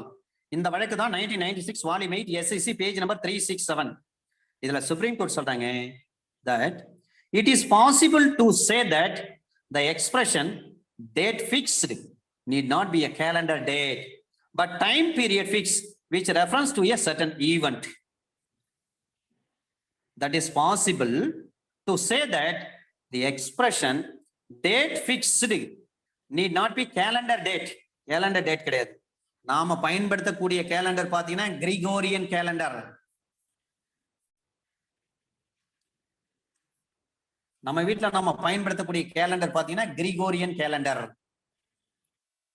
அப்ப டேட் ஃபிக்ஸ்ட்னா நீ not be a calendar date. Calendar டேட்டை பார்க்காதீங்க, but time period fix with reference to an event. இதை சொல்லியிருக்காங்க இந்த வழக்குல. அடுத்த வழக்கு, the time for performance was not fixed in the agreement for sale. Sale பண்றது ஒரு அக்ரிமெண்ட் போட்டிருக்காரு, அதோட டைமே ஃபிக்ஸ் பண்ணல. அப்ப எந்த லிம்ப் வரும்? அண்டர் ஆர்டிகல் 54 செகண்ட் லிம்ப் வருது இந்த இடத்துல. அதுல என்ன சொல்றாங்க? பிளைன்டிஃப் நோட்டீஸ் கொடுக்குறாரு அக்ரிமெண்ட்ல, அதாவது கான்ட்ராக்ட்ல வந்து டேட்டே ஃபிக்ஸ் பண்ணாம ஒரு கான்ட்ராக்ட் இருக்கு. அப்ப பிளைன்டிஃப் நோட்டீஸ் கொடுக்குறாரு டிஃபெண்டன்ட்டுக்கு. டிஃபெண்டன்ட் வந்து அதை ரிஃப்யூஸ் பண்றாரு, பெற்றுக்கொண்டு ரிஃப்யூஸ் பண்றாரு. ரிஃப்யூஸ் பண்ண மறுக்கிறார். மறுக்கப்பட்ட தினத்திலிருந்து 3 வருடத்திற்குள்ளாக நீங்க கேஸ் போடணும். within 15 days from the date of receipt of the notice. அப்ப article 54 should have been filed within a period of 3 years from the date of expiry of 15 days. அந்த 15 நாள் நோட்டீஸ் கொடுத்திருக்காரு இல்லைங்களா, 15 days நோட்டீஸ். அந்த 15 days முடிஞ்சதுல இருந்து 3 வருஷத்துக்குள்ள case போடணும். 3 years from the date of expiry of 15 days from the date of receipt of the said notice. RK Parvatharaj Gupta, அவருடைய initial வந்து RK Parvatharaj Gupta versus KC Jayadeva Reddy. RK Parvatharaj Gupta versus KC Jayadeva Reddy. 2006 Volume 1 CTC page number 828. ஒரு ஒப்பந்தத்துல தேதியை குறிப்பிடாம ஒரு ஒப்பந்தம் இருக்கு. அப்ப பிளைன்டிஃப் என்ன பண்றாரு? நோட்டீஸ் அனுப்புறாரு டிஃபெண்டன்ட்டுக்கு. அந்த நோட்டீஸ் வந்து டிஃபெண்டன்ட் வந்து ரிஃப்யூஸ் பண்றாரு. அந்த ரிஃப்யூஸ் பண்ண தேதியிலிருந்து 3 வருஷத்துக்குள்ள கேஸ் போடணும்ன்றாங்க. அப்ப அந்த நோட்டீஸ்க்கான பீரியட் ஆஃப் டைம் பாத்தீங்கன்னா 15 days ஒன்லி. இப்ப 15 days நோட்டீஸ் வந்து கொடுக்கணும். நீங்க என்ன ஆக்ட்ல பாத்தீங்கன்னா இப்ப அமெண்ட்மெண்ட் வந்த பிறகு 30 தினங்களுக்குள்ளாக உங்களுக்கு பேங்க்ல இருந்து ரிட்டர்ன் மெமோ வந்து போச்சு, இன்சஃபிஷியன்ட் ஃபண்ட், அது எக்ஸசிவ் அமௌண்ட் அல்லது அக்கௌண்ட் க்ளோஸ், ஏதோ ஒரு காரணங்களை சொல்லி ஒரு என்டாஸ்மெண்ட் போட்டு ஒரு பேங்க் என்ன பண்ணுவாங்க, அந்த செக் பவுன்ஸ் ஆயிடுச்சுன்னு சொல்லிட்டு ஒரு என்டாஸ்மெண்ட் போட்டு கொடுக்குறாங்க. அதை பெற்றுக்கொண்ட நாம 30 தினங்களுக்குள்ள நோட்டீஸ் கொடுக்கணும் அதர் பார்ட்டிக்கு. செக் யார் கொடுத்தாரோ அவருக்கு. இந்த மாதிரி நீங்க கொடுத்த செக் வந்து பவுன்ஸ் ஆகி போச்சுங்க, போதிய பணம் எல்லாம் திரும்பிடுச்சு, அல்லது அமௌண்ட் வந்து எக்ஸஸா இருக்குதுன்னு சொல்லியிருக்கு, அல்லது வந்து அக்கௌண்ட் க்ளோஸ்ன்னு வருதுங்க, இந்த தேதியில வந்து இந்த செக் வந்து ரிட்டர்ன் ஆகி போச்சுங்க. எனவே இந்த நோட்டீஸ் கிடைக்கப்பட்ட தினங்களுக்குள்ளாக நீங்க என்ன பண்ணும், 15 தினங்களோ ஏதோ ஒரு டைம் நம்ம பிக்ஸ் பண்ணுவோம், பணத்தை வந்து அசலும் வட்டியும் நீங்க கொடுத்துடணும் அப்படின்னு சொல்லி நம்ம நோட்டீஸ் சென்ட் பண்றோம். அப்ப அந்த நோட்டீஸ்க்கு என்ஐ ஆக்ட் படி 30 தினங்கள் கொடுக்கப்பட்டிருக்கிறது. அதன் பின்னிட்டு 15 தினங்களுக்குள்ளாக கேஸ வந்து செக் கேஸ போட்டுடணும். சரிங்க சார், 5 நாள்ல போட முடியல, டோட்டலி 45 டேஸ் இருக்கு. கிரேஸ் பீரியட் பாத்தீங்கன்னா ஒரு 15 நாள் வச்சுங்க. டோட்டலி 45 நாள்ல நீங்க கேஸ் போடணும். கேஸ் போட முடியல, அப்ப என்ன வழி? டிலே கண்டினியூஷன் பெட்டிஷன் போடுங்க. அதுல நியாயமான காரணம் சொல்லுங்க, இதனால தான் வந்து என்னால வந்து கேஸ் போட முடியல, இந்த 45 நாள்ல வந்து செக் கேஸ் என்னால ஃபைல் பண்ண முடியல, எனக்கு உடம்பு சரியில்லை, இல்ல எதிர்பார்ட்டி வந்து என் கட்சிக்காருக்கு உடம்பு சரியில்லை அப்படின்னு ஒரு நியாயமான காரணங்களை சொல்லி நம்ம அதன் பிறகு என்ன பண்ண, டிலே கண்டினியூஷன் பெட்டிஷன் வச்சு 45 நாள் முடிஞ்சாலும் பரவாயில்ல, ஒன்றும் பிரச்சனை கிடையாது, அந்த செக் கேஸை நம்ம ஃபைல் பண்ண முடியும். அதை போலத்தான் இங்க சொல்றாங்க, ஒரு ஒப்பந்தத்துல வந்து தேதியை குறிப்பில்லை. ஏன் ஒரு சொத்து வாங்குறாரு, ஒரு நிலத்தை, அதுக்கு பணத்தை கொடுத்துட்டாரு, 1 லட்சம் ரூபாய் அந்த நிலம், ஒரு 50,000 ரூபாய் வந்து இல்ல ஒரு 80,000 ரூபாய் வந்து அட்வான்ஸா கொடுத்துட்டாரு, மீதி 20,000 ரூபாய் 30 ஒரு மாசத்துக்கு கழிச்சு நான் கொடுத்துறேன், அப்படி இல்ல ஒரு 3 மாசத்துக்குள்ள நான் கொடுத்துட்டு உங்க நிலத்தை வந்து நான் வந்து கிரையம் பண்ணிக்கிறேன்னு சொல்றாரு. இது வந்து டேட் பிக்ஸ் பண்ணிருக்காங்க பாருங்க, 30 தினங்களுக்குள்ளாக அல்லது 3 மாசத்திற்குள்ளாக மீதி தொகையை கொடுத்து விட்டு அந்த நிலத்தை, அந்த வீட்டை அல்லது அந்த இடத்தை நான் வந்து என் பெயருக்கு நான் கிரயம் செய்து கொள்வேன். அப்ப ஸ்டிபுலேட்டட் பீரியட் அங்க சொல்லியிருக்காங்க பாருங்க ஒப்பந்தத்திலே, 30 நாளா, 1 மாசமா, 2 மாசமா, 5 மாசமா, 6 மாசமான்னு அந்த மாதிரி பீரியடே சில கான்ட்ராக்ட்ல வந்து பிக்ஸ் பண்ணிருக்க மாட்டாங்க. அப்படி பிக்ஸ் பண்ணாத ஒரு ஒப்பந்தம் இருக்கும் பட்சத்துல அப்ப பிளைன்டிஃப் என்ன பண்ணணும், நோட்டீஸ் கொடுக்கணும். நோட்டீஸ் கொடுத்து அந்த நோட்டீஸ் வந்து டிஃபெண்டன்ட் வந்து ரிஃப்யூஸ் பண்ணிட்டாருன்னு சொன்னா அந்த ரிஃப்யூஸ் பண்ணப்பட்டதுல இருந்து 3 மாசத்துல நம்ம கேஸ் பண்ணணும். ஆனா அந்த நோட்டீஸ்க்கான பீரியட் பாருங்க 15 நாள். அப்ப பிளைன்டிஃப் கொடுத்த நோட்டீஸ் கொடுக்குறாருன்னு சொன்னா இன்னைக்கு நோட்டீஸ் அனுப்புறாரு, 2 நாள்லயே வந்து டிஃபெண்டன்ட் வந்து ரிசீவ் பண்ணிட்டாரு, ரிசீவ் பண்ணிட்டு ரிஃப்யூஸ் பண்றாரு, அல்லது ரிஃப்யூஸ் பண்றாரு, ரிசீவ் பண்ணி பதில் கொடுக்கல, அல்லது ரிஃப்யூஸ் பண்ணிடுறாரு.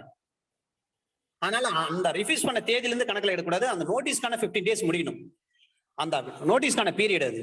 அந்த 15 நாள் முடிஞ்ச பிறகு அதுல இருந்து 3 வருஷத்துக்குள்ள நீங்க கேஸ போட்டுருங்க. இதுதான் ஆர்.கே. பர்வதராஜ் குப்தா, அவருடைய initial R K. Parvatharaj Gupta versus K C. Jayadeva Reddy, அவருடைய இனிஷியல் வந்து K C. Jayadeva Reddy, 2006 volume 1 CDC page number 828. இந்த வழக்கில் சொல்றாங்க.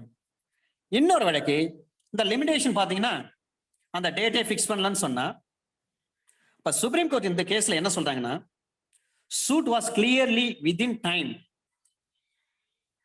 no date was fixed, on the contrary execution of the agreement was denied.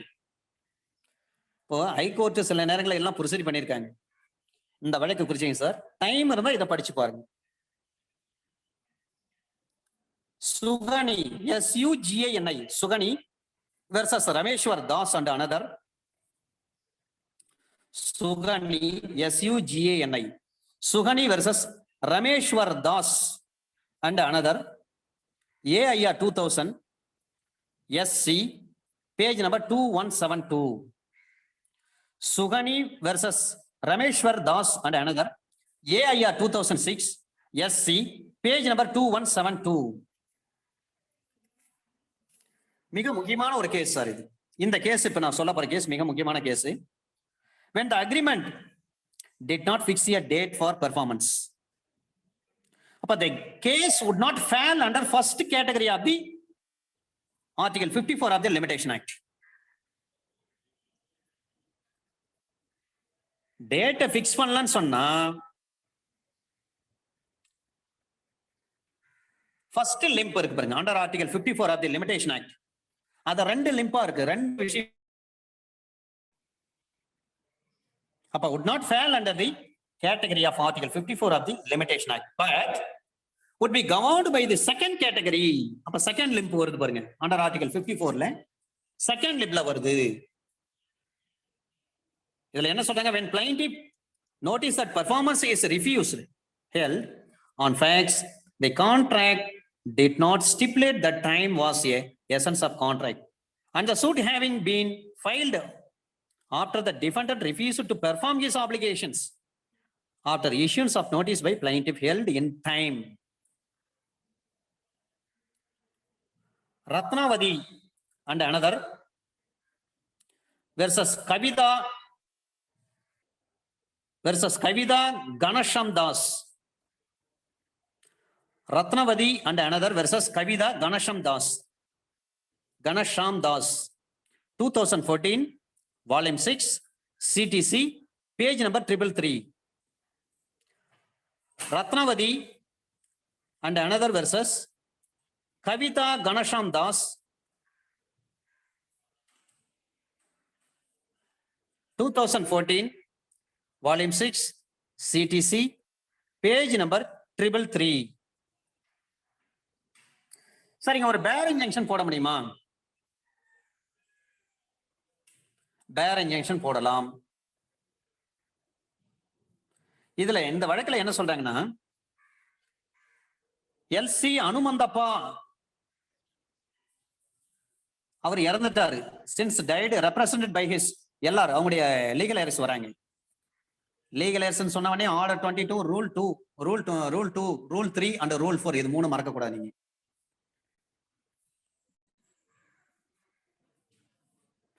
LC Hanumanthappa versus HB Sivakumar. Hanumanthappa வந்து டைட் ஆயிட்டாரு. அவருடைய லீகல் ரெப்ரசன்டேட்டிவ்ஸ் வராங்க. Represented by his LRs versus HB Sivakumar. AIR 2015 SC page number 3364. இந்த வழக்குல சொல்றாங்க, a suit originally filed for a bare injunction, plaintiff on remand by appellate court sought amendment to include a prayer for declaration.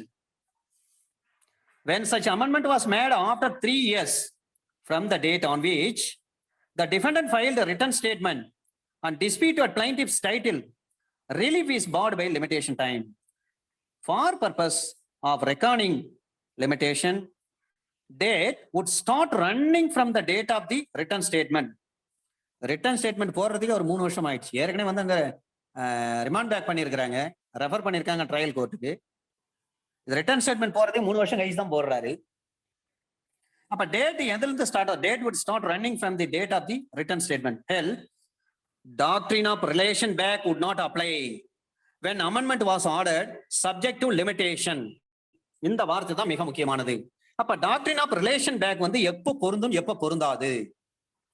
அப்ப doctrine of relation back would not apply when amendment was ordered subject to limitation. இந்த டாக்டரின் இங்க apply ஆகுது பாருங்க. Doctrine of relation back would not apply when amendment was ordered subject to limitation. இதை சொன்ன வழக்கு LC ஹனுமந்தப்பா HANUMANTHAPPA LC ஹனுமந்தப்பா அவருடைய initial வந்து LC ஹனுமந்தப்பா within bracketல since died போடுங்க, dead போடுங்க, represented by his LRs அவருடைய வாரிசுக்கு தான் கேஸ் போடுறாங்க versus HB சிவகுமார். சிவகுமாருடைய இனிஷியல் பாத்தீங்கன்னா HB Sivakumar. AIR 2015 SC page number 3364. அப்ப doctrine of relation back would not apply when amendment was ordered subject to limitation. LC அனுமந்தப்பா since dead represented by his LRs versus HB Sivakumar. AIR 2015 SC page number 3364.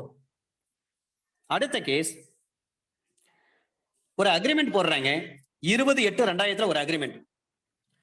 First dependent என்ன பண்றாரு, அவர் chose to convey subject property to defendant 2 and 3 on 20 February 2006 20/2/2006.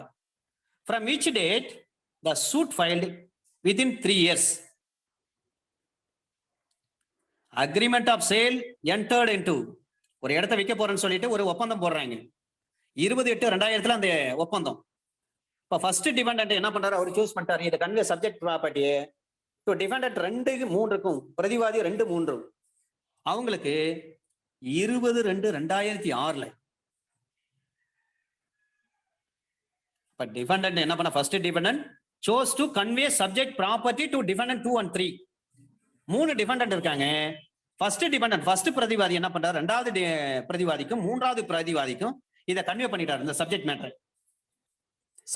இந்த subject property, இந்த sale agreement of sale இருக்கு இல்லைங்களா, அந்த agreement சேல வந்து முதல் பிரதிவாதி ரெண்டாவது பிரதிவாதிக்கும் மூணாவது பிரதிவாதிக்கும் அதை ஒப்படைச்சிட்டார். எப்போ ஒப்படைக்கிறான்னு பாருங்க. சேல் அக்ரிமெண்ட் வந்து 20/8/2000. ஆனா முதல் பிரதிவாதி அந்த ரெண்டாவது மூணாவது பிரதிவாதி கிட்ட இந்த விஷயத்தை ஒப்படைச்சது வந்து 20/2/2006. அப்ப எந்த தேதியிலிருந்து எடுத்துக்கிறாங்கன்னா, from which date suit filed அப்படின்னு பாத்தீங்கன்னா within 3 years. அப்ப within 3 years held not hit by limitation. இந்த இடத்துல வந்து லிமிடேஷன் வந்து அது எதுவுமே ஹிட் பண்ணாது. P Sakunthala versus NA Rajendran 2016 volume 6 CTC page number 490. P Sakunthala versus NA Rajendran.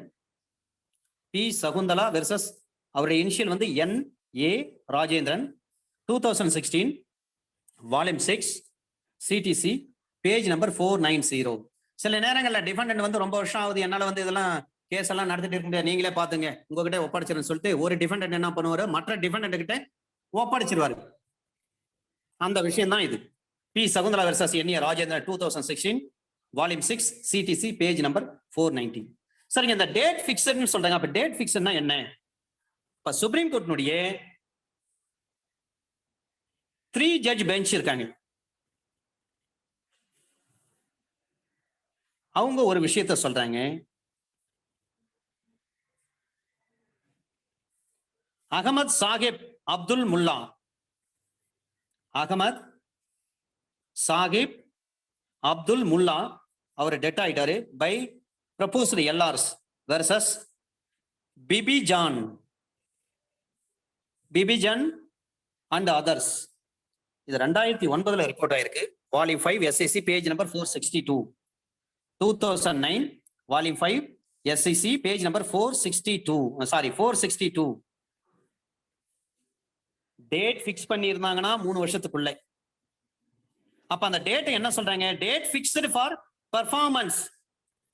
It is a crystallised notion. சரிங்க, டேட் பிக்ஸ் பண்ணல. அப்ப நோ டேட் இஸ் பிக்ஸ்டுன்னு சொன்னா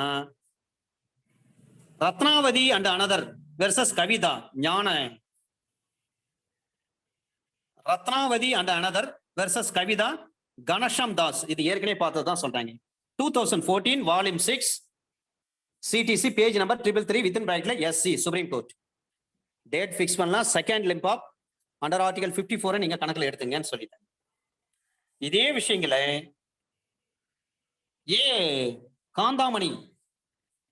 காந்தாமணி வெர்சஸ் நஸ்ரீன் அகமது 2017 கொடுத்த தீர்ப்பு இது. Kanthamani versus Nasreen Ahmed 2017 AIR 2017 Supreme Court page number 1236. Gandhamani versus Nasreen Ahmed AIR 2017 Supreme Court page number 1236. Gandhamani வழக்கில் இது சொல்லியிருக்காங்க. இன்னொரு நம்ம MCTM Chidambaram trust represented by its trustee MCTP Chidambaram versus Ravichandran 2017 volume 3 law weekly page number 733. இது வந்து ஒரு trust சம்பந்தமானது. அப்ப time was extended and hence the suit was held not barred by limitation and the second limp of the article 54 would come into play ன்னு சொல்றாங்க. அப்ப under article 54ல 2 லிம்ப்ஸ் இருக்கு. First lymph என்ன சொல்றாங்கன்னா டேட் ஃபிக்ஸ் பண்ணியிருந்தாங்கன்னா அந்த தேதி முடிஞ்சதுல இருந்து 3 வருஷத்துக்குள்ள கேஸ போட்டுருங்க. செகண்ட் லிம்ப் என்ன சொல்றாங்கன்னா டேட் ஃபிக்ஸ் பண்ணலன்னு சொன்னா பிளைன்டிஃப் நோட்டீஸ் அனுப்புற, அந்த நோட்டீஸ் வந்து டிஃபெண்டன்ட் வந்து ரிஃப்யூஸ் பண்ணிட்டாருன்னா அந்த 15 days நோட்டீஸ் 15 days முடிஞ்ச பிறகு அதுல இருந்து 3 வருஷம் ஸ்டார்ட் ஆயிடும். அதுல கேஸ் போடுதுன்னு அர்த்தம். கடைசியா 2017 வால்யூம் 3 லா வீக்லி பேஜ் நம்பர் 733. இந்த கேஸ்ல name MCTM Chidambaram trust represented by its trustee MCTP Chidambaram versus Ravichandran அந்த வழக்குல சொல்றேன்.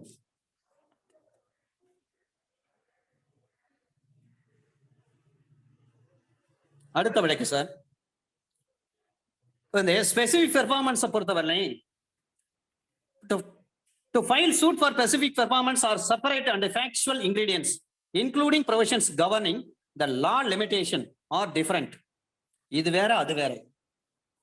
2018 சொல்லியிருக்காங்க இந்த வழக்கு. சுச்சா சிங் சோதி அவருடைய எல்லார் போட்டிருக்காங்க. இந்த சுச்சா SUCHA சுச்சா சிங் சோதி வெர்சஸ் சோதி died the legal heirs versus VS Baldev Raj Walia. Baldev Raj Walia and another AIR 2018 SC page number 2241. இல்ல specific performance சொல்றாங்க to file a suit for permanent injunction or separate and factual ingredients including provisions governing the law of limitation are different. Sucha Singh Sodhi died their legal heirs versus VS Baldev Raj Walia and another AIR 2018. அதுல சொல்லப்பட்ட விஷயம்.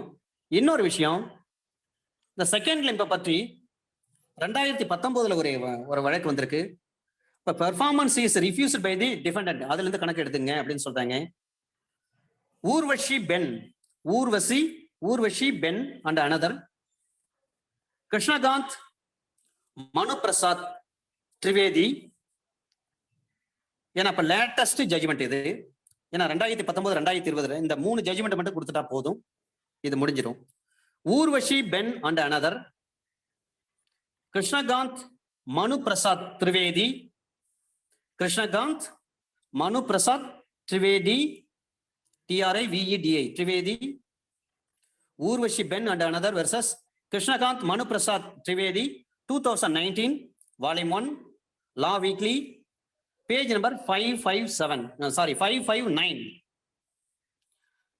Urvashi Ben and another versus Krishnakant Manu Prasad Trivedi 2019 Volume 1 Law Weekly page number 559. இந்த வழக்குல சொல்றாங்க date fix பண்ணலாம், ஒன்றும் பிரச்சனை இல்லை. நம்ம நோட்டீஸ் அனுப்பினேன், அப்ப டிஃபெண்டன்ட் ரிவ்யூஸ் பண்றாங்கன்னா அதுல இருந்து 3 ஆண்டுகள் கணக்கில் எடுத்துங்க. இது லேட்டஸ்ட் இப்போ 2019 வந்த தீர்ப்பு. 2020 2 தீர்ப்பு இருக்கு. அது என்னன்னா, ஒரு டேட் ஃபிக்ஸ் பண்ணிருக்காங்க. இப்ப வெண்டார் விற்கிறாரு, வெண்டி பெற்று கொண்டவர்.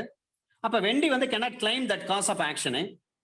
அப்ப had not arisen since statutory permission was being awaited and that the date fixed for performance to be extended suit held barred by limitation and that para number 2 of article. இந்த part 2 of article என்றதுதான் limp 2 of article 54 of limitation act ன்னு அர்த்தம். இது ஊர்வசி அகர்வால் அந்த வழக்கில் சொல்லப்பட்டிருக்கிறது. 2020 2 Law Weekly page number 803. Urvashi Agarwal versus V Kushar Ansal. Urvashi Agarwal versus அவங்களுடைய legal heirs போடுறாங்க. ஊர்வசி இறந்துட்டாங்க, அவங்களுடைய legal heirs versus Kushar Ansal ANSAL Ansal 2020 Volume 2 Law Weekly page number 803. இப்ப மிக முக்கியமான ஒரு கேஸ சொல்ல போறேன் சார். இது என்னன்னா, when there is an obvious attempt to overcome limitation, court has to examine question of limitation. Court கேள்வி கேட்கறாங்க லிமிடேஷன் பற்றி. அது கோர்ட்னுடைய டிஸ்கஷன். இப்போ when pleadings establishes that the plaintiff was no ready and willing to perform the terms of agreement of sale within stipulated time. plaintiff readiness willingness இல்லாம இருக்கும் பட்சத்துல அவர் ஏதாவது கேள்வி கேட்க முடியுமா?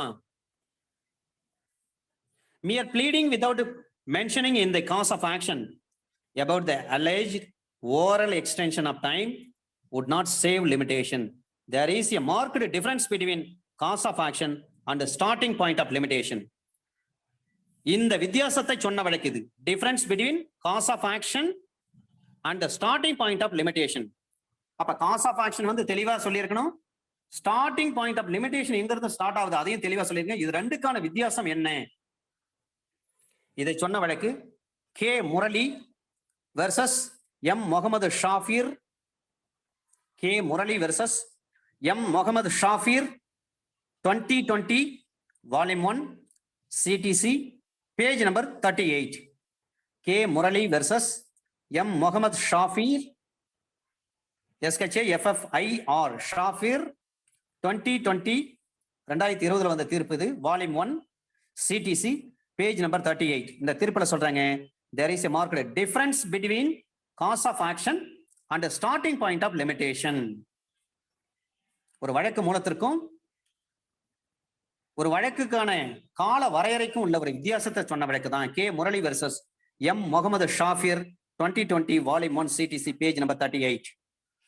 இதே 2020 இன்னொரு விஷயமா சொல்றாங்க, suit filed within 3 years after the land acquisition proceedings were quashed. இதை குவாஷ் பண்றாங்க. அப்ப article 133 and not article 54 to be applied and suit held to be in time. Vundavalli Ratna, VUNDAVALLI, Vundavalli Ratna, Makiam and another,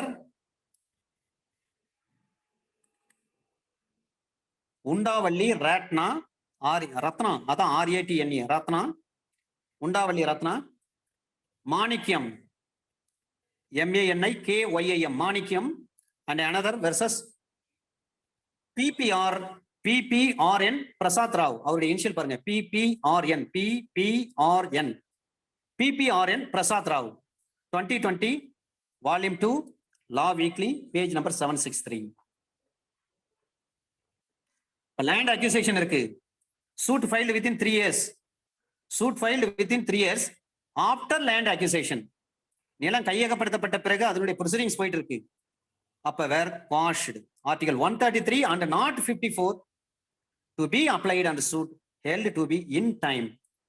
Vundavalli Ratna Manikyam and another versus PPRN Prasad Rao 2020 volume 2 law weekly, page number 763. Section 6க்கான ஒரு கேஸ்ல sir, plaintiff வந்து filed. அப்ப அவர் என்ன பண்ணும், readiness willingness prove பண்ணி ஆகணும். அப்ப plaintiff failed to prove readiness and willingness to perform எப்போ, within a time, stipulated time, the suit held liable to be, அதுக்குள்ள ப்ரூவ் பண்ணலாம், அந்த சூட் வந்து டிஸ்மிஸ் தான் ஆகும். Haripriya Ramabhadran versus PR Seshadri, Haripriya Ramabhadran versus PR Seshadri, initial வந்து PR சேஷாத்ரி 2001,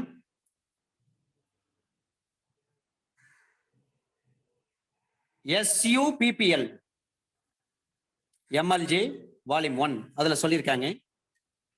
ரொம்ப முக்கியமான கேஸ்ல 2 இருக்கு, அதை மட்டும் சொல்லிடுறேன். ஒரு டிஃபெண்டன்ட் இருக்கிற case, where defendant was to remove a telegraph pole from, sale agreement போட்டாங்க, அதெல்லாம் வந்துட்டாங்க, எல்லாம் முடிஞ்சு போச்சு, பணமும் கொடுத்துட்டாரு. அப்ப டிஃபெண்டன்ட் வராரு, அவர் இடத்துல என்ன பண்றாங்க, ஒரு தந்தி மரம் இருக்கு, டெலிகிராஃப் போல், அதை ரிமூவ் பண்றாரு. அப்ப பிளைன்டிஃப் என்ன பண்றாரு, ஒரு சூட்டை ஃபைல் பண்றாரு. ஒரு சூட்டை ஃபைல் பண்ணி, எனக்கு 1 மாசம் டைம் கொடுங்க,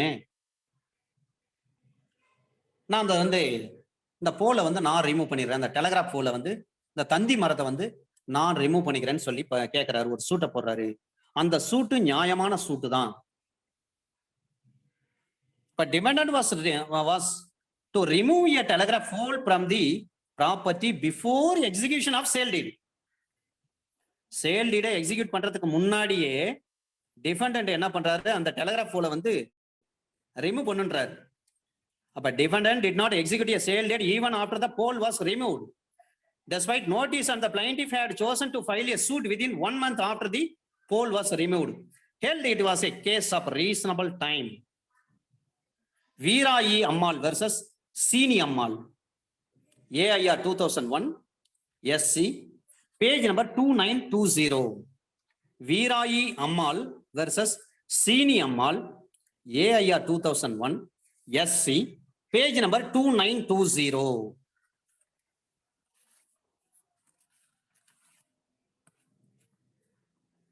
அது மட்டுமல்ல, இதுல நிறைய விஷயங்களை சொல்லியிருக்கிறாங்க. வெரி இம்பார்ட்டன்ட் ஒரு கிளாஸ் ஏல இருக்கு, 15 days இருக்கு. அப்ப any party contract may obtain specific performance of contract. அப்ப this clause is not exhaustive. A person who is not a party to a contract may also obtain specific performance if a trust or charge in created in his favor in some immovable property. அது சொல்றாங்க Mitar Sain versus Datta Ram. Mitar MITAR Mitar Sain SAIN Sain versus Datta Ram DATA Datta Ram AIR 1926 ALL page number 7. இந்த விஷயத்தை base பண்ணி இன்னொரு case லாஸ்ல இதை discuss பண்றாங்க. வேர் a guardian enters into a contract on behalf of a minor for sale or purchase of some immovable property, the contract will be specifically enforceable by or against the minor. மைனருக்கு எதிராக minor சார்பில் minor கிட்ட contract போடக்கூடாது. Okay. Under section 11 of the Indian Contract Act 1872 clearly says that if the minor contract is void ab initio, void ab initio means very beginning, from the beginning, ஆரம்ப நிலையிலேயே அல்லது எடுப்பிலேயே அந்த ஒப்பந்தம் செல்லாது. மொஹரி BP versus Dharmadas கோஸ், very standard authority. இப்ப மொஹரி BP versus Dharmadas கோஸ் வழக்கில் சொல்றாங்க ஒரு இளவருடன் செய்து கொண்ட ஒப்பந்தம் ஆரம்ப நிலையிலேயே அது செல்லாதுன்னு சொல்லிட்டாங்க. Section 11 of the Indian contract act 1872. ஆனால் அந்த மைனருடைய சார்பா ஒரு கார்டியன் இருக்காரு இல்லைங்களா, அந்த கார்டியன் ஒரு கான்ட்ராக்ட்ல ஈடுபடுறாரு. அப்ப கார்டியன் ஈடுபடுறாருன்னு சொன்னா கார்டியனா 6 வகையான கார்டியன்கள் இருக்கிறாங்க. இப்போ 4 வகையான கார்டியன்கள் மட்டும்தான் அனுமதிக்கப்பட்டிருக்கிறாங்க. நம்ம Hindu minority Guardian and wards act நம்ம அதை பார்க்க போறோம். அதுல நம்ம அதை பற்றி படிப்போம். செக்ஷன் 6 மிக முக்கியமானது. அதுல எத்தனை வகையான கார்டியன்கள் அதெல்லாம் சொல்றாங்க. Section 6C very very important அந்த ஆக்டை பொறுத்தவரை. இப்ப இந்த கேஸ்ல என்ன சொல்றாங்க, Safiur Rahman versus Maharam Munisa. Safiur Rahman SAFIUR Safiur Rahman RAHMAN Safiur Rahman versus Maharamnisa MAHRAMU Moharamuni NNESSA Moharamnisa BI Moharamnisa BB. Safiur Rahman versus Moharamnisa BB 1897 1897 இது. Volume 24 Calcutta page number 832. Safeer Rahman versus Moharamnisa BB 1897 volume 24 Calcutta page number 832. இந்த வழக்குல சொல்றாங்க where a guardian enters into a contract on behalf of a minor for sale or purchase of some immovable property, the contract will be specifically enforceable by or against the minor. ஒரு மைனருடைய ஒரு guardian செயல்படுறான்னு சொன்னா for the welfare of minor தான். அப்ப guardian அந்த guardian இருக்காருன்னா guardian can be acted upon lawfully தான் அவர் ஆக்ட் பண்ணி ஆகணும். அப்ப எதுக்காக ஆக்ட் பண்ணார்? For the welfare of that minor he can be acted. அவரால் அந்த கார்டியனால் செய்து கொள்ளப்பட்ட ஒப்பந்தம் அந்த மைனரையும் கட்டுப்படுத்தும். இந்த இடத்துல இதை சொன்ன வழக்குதான் Safeer Rahman versus Maharamnisa BB 1897 volume 24 Calcutta page number 832.